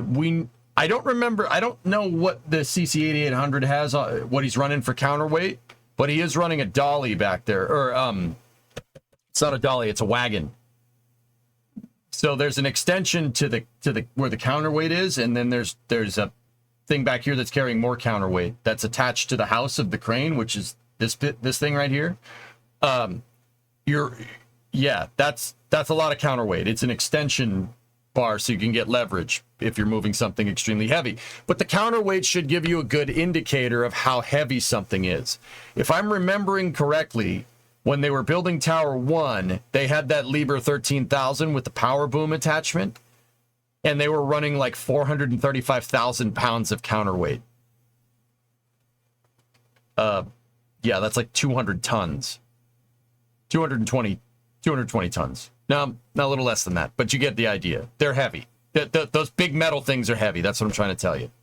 Trench. We're definitely going to closely keep our eyes on this part of the structure in Pad B. So definitely stay tuned to see how it shapes up as they go. Yeah, meanwhile, I got you, Natch. work is continuing on the orbital tank farm to expand its capability. This week, a vaporizer was installed at the end of the row of horizontal tanks near the old launch site entrance. Get it, you This vape. just adds even more vaporizers to the already growing number of them that are installed at this location. With the new and extended tank farm more than online by now, the concrete bases for the old vertical tanks are being torn down. In fact, by the time we flew, they were all gone and the site was clean, as if nothing had been there before. So, out with the old and in with the new.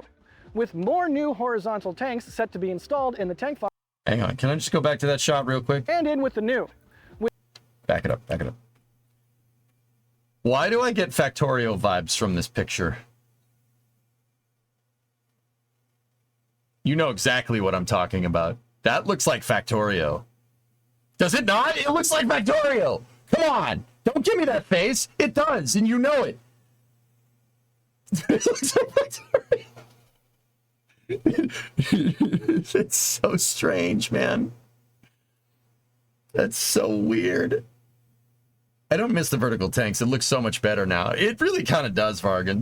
Those vertical tanks would have been aesthetic if they were like the only things around there. But we know from Zach Golden over at CSI Starbase back in the day, and that, in fact, he wrote a whole thing about how those tanks are going to get somebody killed, like how they're a death trap. They're not a good idea. That is completely against building codes, etc., etc.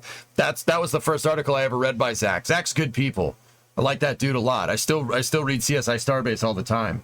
What do the vaporizers do?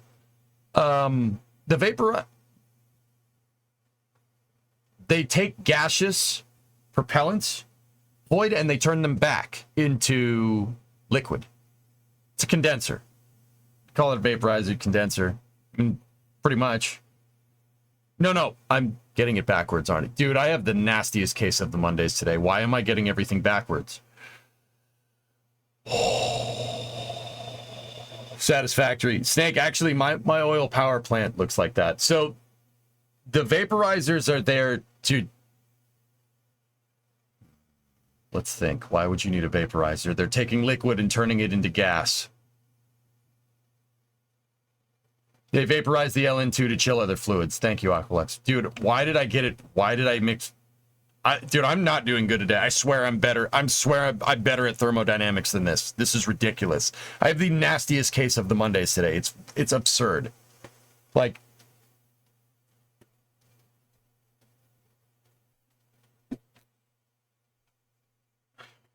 with more new horizontal tanks set to be installed. I'll be honest. Thank you for the assist that time, guys. I needed it. That was bad. SpaceX is expanding the piping in preparation for that. We saw this week teams installing more of this piping on the end of the current pipeline, and obviously as more tanks are installed, we should expect more and more GSE to be added as well. All of this work is being done because the orbital tank farm will also be used to supply Pad B. In fact, we can see from the aerial photos that the trenches that will carry the GSE from the tank farm to the pad are already being dug. This work is ongoing, and rebar is ready to be installed at the location where the former suborbital Pad A was located. Based on the recent draft environmental assessment the FAA released, this work will likely include That is a very tall piling right there. So that thing that he just showed, that Jack just showed in the video, it drills a gigantic hole, and then they put this rebar in the hole, and then they fill the hole up with concrete. They're using not regular concrete, though. They're using a slurry, right? Because the reason why you do that is because the hole is going to fill up with water, because you, once again, low water table, you essentially made a well, right? So it's going to fill up with water really, really fast. So they use a special type of concrete mixture called a slurry that's designed to be basically cast in water. And they pour that down there, it displaces the water, and you basically make a gigantic concrete pole going 100 feet into the ground. Another fluids bunker, and you need that to deluge hold tank up tall line. So things. perhaps part of this groundwork is to get the place ready for that as well. By the way, if you haven't seen there it, you we go, recently Snake. Oh, released okay, I a got you, man. I got you. 30-minute video going over all of the interesting bits from this draft environmental assessment. Yep. And it's really interesting and gave us a lot of answers, but left us with a lot of questions as well. So check that out if you haven't. While all of that's going on at Pad B, SpaceX has been continuing to work on Pad A. Over the past few weeks, teams have been preparing the south-facing chopstick arm on the first tower so that it's upgraded to the same spec as the other arm. If you remember, we already had seen testing of this other arm with the test article Booster 14.1, and with this other arm now ready to go, it's no surprise that we're also about to see more slap testing with it as well. I mean, we also had SpaceX mentioning it on their post, so there's also that. With the chopsticks nearly ready for some slap testing, Booster 14.1 was once again rolled out to the launch site, but this time it used the fancy new entrance next to Starhopper and then was installed on Orbital Launch Mount A. Apart from getting the chopsticks hydraulics all ready for this upcoming test, teams have recently begun installing the impact absorption pads on the landing rails of the arms, which bodes well for testing being somewhat soon. As of the time of recording, there are no posted road closures for slap testing, but maybe SpaceX just doesn't need a closure for that, or maybe they'll be posted later in the week. Also, I guess this might not be appropriately called slap testing, but more like clap testing? I don't know. What should we call it? Let us know in the comments below. Clap and clap! I think I'm partial to catch testing, but that leads me to believe that there might be some additional testing besides just swinging the arms around. I don't know. We'll have to see what happens. Either way, thanks to Henson Shaving for sponsoring this video. Don't forget to use code SPACEFLIGHT or click the link in the description to get 100 free blades with the purchase of a razor. All right. Cool. Awesome recap video. Guys, I'll post the cap video. Go over there and subscribe to NSF over on YouTube. They're good. They're good people. I do work for them. Hopefully doing more work over time, other than just Flame Trench. But yeah, they good people. Go support them over there. They put together these awesome videos. At least hit the subscribe button. Come on now. Just do it. Do it. Johnny Red, neat. Okay? Do it. Do it. Do it. Bacardi and Cola. Do it. Do it. The decision on Starliner is pushed to next week, but NASA will hold a press conference tomorrow. Oh. Teams work on the return plan for Boeing's crew flight test are making progress analyzing testing data as we evaluate Starliner return options. We're now planning for a decision for decisional meetings no earlier than next week to give the time we need to make the best decision possible for the safety of the crew, which is our top priority. The agency will host a media update on August 14th to provide the latest status on the ongoing work. More to come on timing. Okay, that's on Wednesday. Yeah, no, Phil, no problem. All good. Cool. We need you on a shuttle Sunday. Yeah.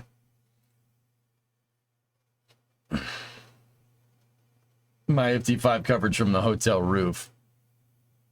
Not stranded, though. They're not.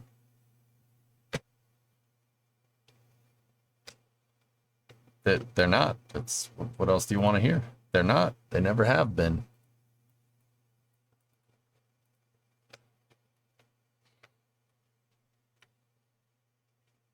You want to call it clutch testing, James? Nice.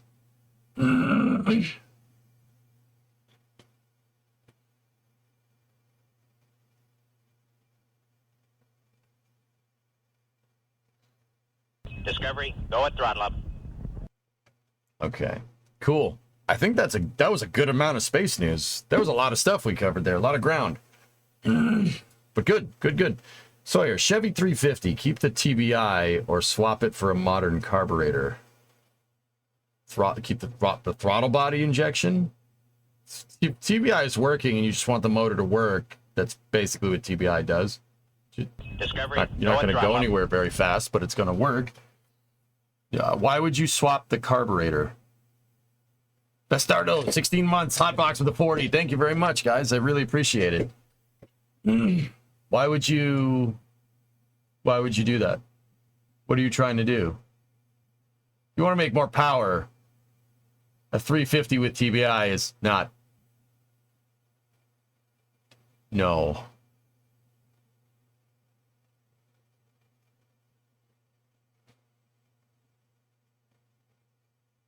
For the booster catches, the booster going to be caught by its grid fins. No, there's pins on it, Void.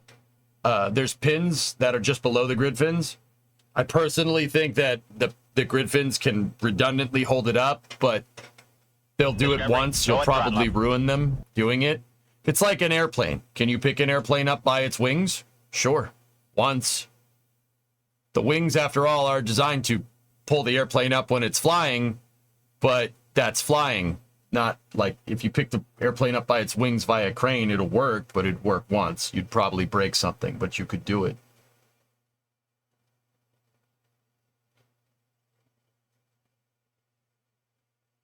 Fun fact, the pins are trailer hitches. Oh. Interesting.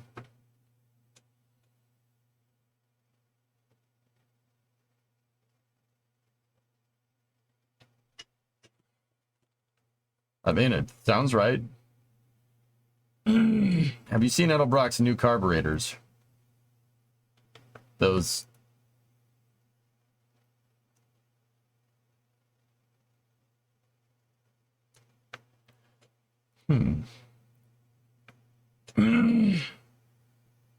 Sell my boat.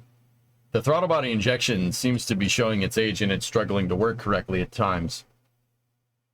Check the connections on the... All right, hold on. Car thing real quick.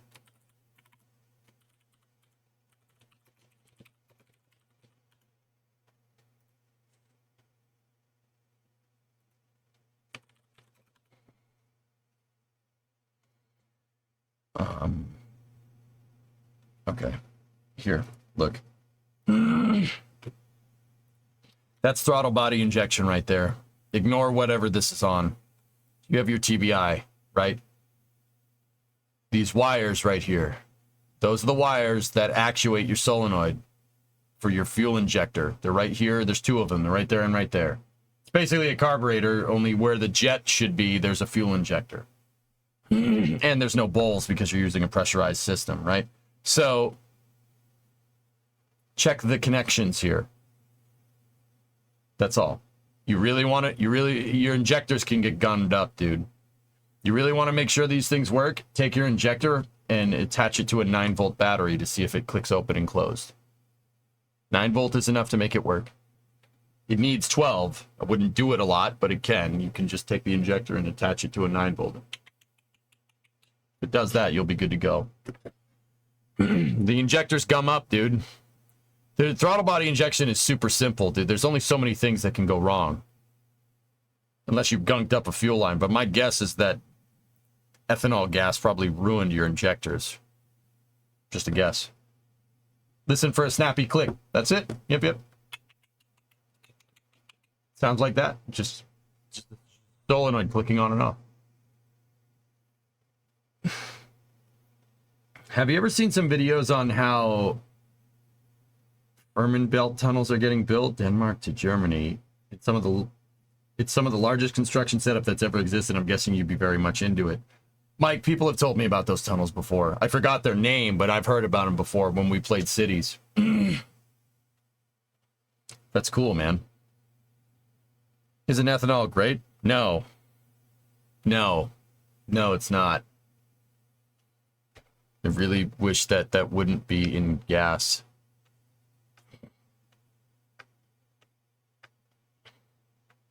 But it's only for your boat, so you just need it to work. Yeah. Take those plugs off. Pull the injectors. Verify that the injectors are working. Right? Before you, if you want to get really fancy, take the fuel line off of the TBI. Should be really easy to find it. Just turn it on, make sure your fuel pump's working. If you go to start the thing and it starts shooting fuel everywhere, you're good to go. Or just put it in a bucket. Start shooting into a bucket, you're good. The thing with the TBI I'd be most worried about is the fuel line blockage from the boat sitting, because you don't use the boat all the time. Ethanol is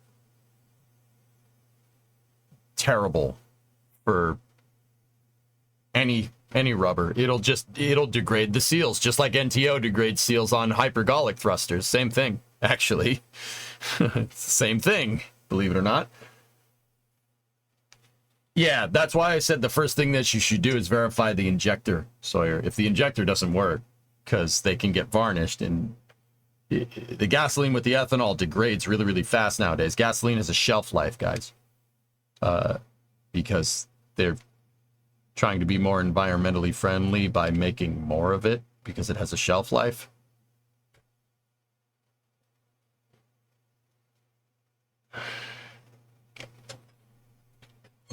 Anyway, the ethanol can degrade things, and then the gas doesn't last as long. It'll varnish, and if it varnishes out, varnish is like glue. That's why port or direct injection are great. I like port fuel injection. I think port fuel injection is the superior design, God, because it keeps your intake valve nice and clean.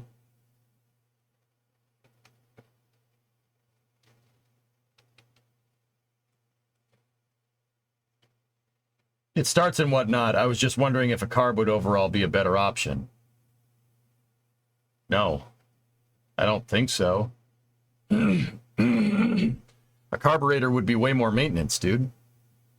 You're going to put a carb on your boat, that's fine. You're going to put the boat away for the summer. You're going to come back later and the carburetor will be destroyed. Unless you want to rebuild it every summer. Or take it off the boat at the end of the season, right? And drain it and put it inside. If you want to do that, that'll work. That's what I got to do with Bluefus. You know, when October comes around and I'm not driving the blue truck in the wintertime. To be fair, carbs are built for ethanol now.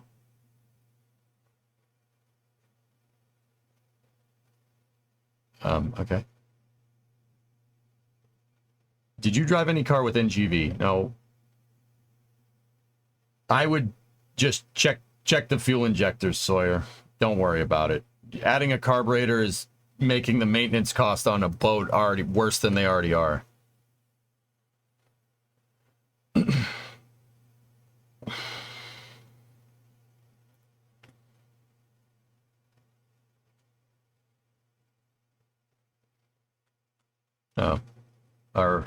Our social media friend Truthful chat, give me rockets to recreate in KSP. Shuttle with aft cargo carrier.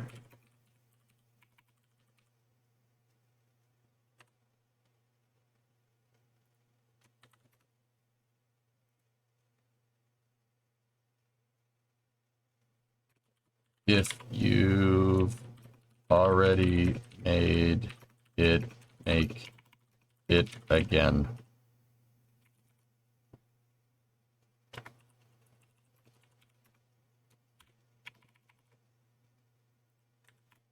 Let's not put that in parentheses. There we go.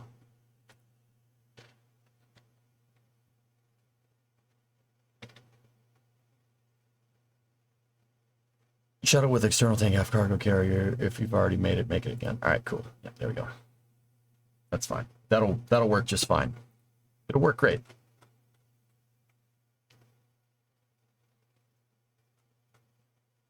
Yeah, that's what, Fractal, that's why I said if you already made it, make it again. Use it to make a gigantic space station. Do it. Do it. Do it. Do it. All right. Anyway, dudes. We want to get into some after hours or what? I don't know. I mean, I'm kind of having a case of the Mondays. And if I'm remembering right, I wanted to play Workers tonight. And if I'm very much remembering right, past EJ left myself a gigantic poop sandwich to clean up in Workers at Al Glynn. So I'm not 100% sure I want to do that. Oh, shoot. I also got humbled real good. I don't know anything about calculus and trigonometry and had to do a pretest for class. Yeah. Trig is okay. Trig isn't bad, Sawyer. I mean, I would probably fail a trig test if I took one right now, to be honest with you. I'm not going to lie to you. And I would absolutely fail a calculus test. But from what I remember from trigonometry class, it's actually not too bad. Sine, cosine, tangent, stuff like that. It's not the worst. I always like trig because trig is more picture oriented. Calculus is absolutely not.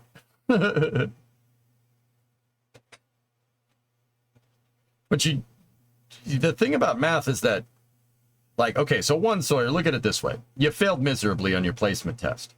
That just shows what you need to improve. I wouldn't study for a placement test. Seriously, don't study for a placement test. Why would you do that? If you don't know it, you don't know it. You got to learn it. I remember there was one point, I don't know, probably like 8 or 9 years ago or something. I took a placement test for math courses at a local community college, right? Mass Bay, if anybody wants to know. I don't live near there anymore. It doesn't matter. And I did awful. I failed miserably. Nothing came of it, unfortunately. It's mostly my fault. This was like while I was still working at Best Buy, and I wasn't sure if the stream was going to succeed, right? So I took the test, and I took the placement tests, and I failed miserably. Like, I had to go and learn, like, they were like, you need to go back to high school and, like, learn high school math again. And I'm like, they're like, why didn't you study? Why didn't you study? Why didn't you study? I'm like, I didn't study because why would I do that if this is a math placement test? Why would I do that? The whole point was to figure out where my math skills are. My math skills are terrible. They're like, well, you should have studied. I'm like, doesn't studying defeat the point? The teachers looked at me like I was crazy. Gold Falcon, 50-month resub. They looked at me like I was nuts. I'm like, but did I miss something? Like, no, you are. I mean, James, I know I am, but it was a pretty straightforward train of thought there.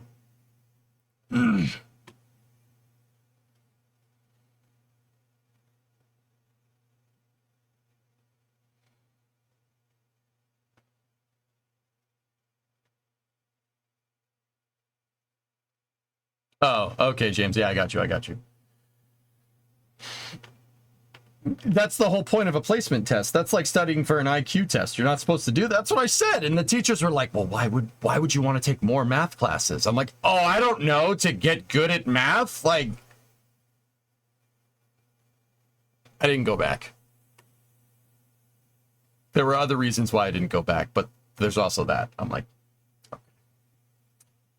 okay. I was talking about Mr. Foss. Yeah, he is everywhere at once, James, huh? Weirdo. All right, dudes. I kind of remember that I left myself a crap sandwich in Workers. Hey, I was here vibing. No, you're all right.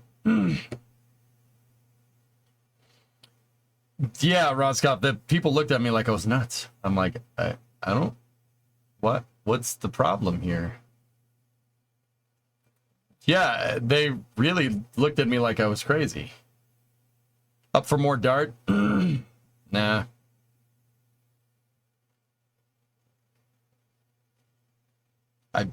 Yeah, that was the community college, though. So, yeah, what are you going to do? I think there's a difference between reviewing for a placement test and full studying for it, though. I think that's what they were getting at, Thumper. But honestly, even then, I was so far out of the gates with math.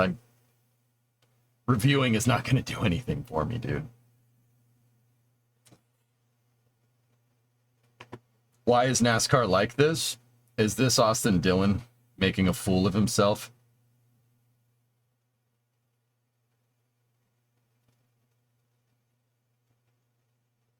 No, it's not. What is that? Is that guy? Is that Scissors? I don't understand.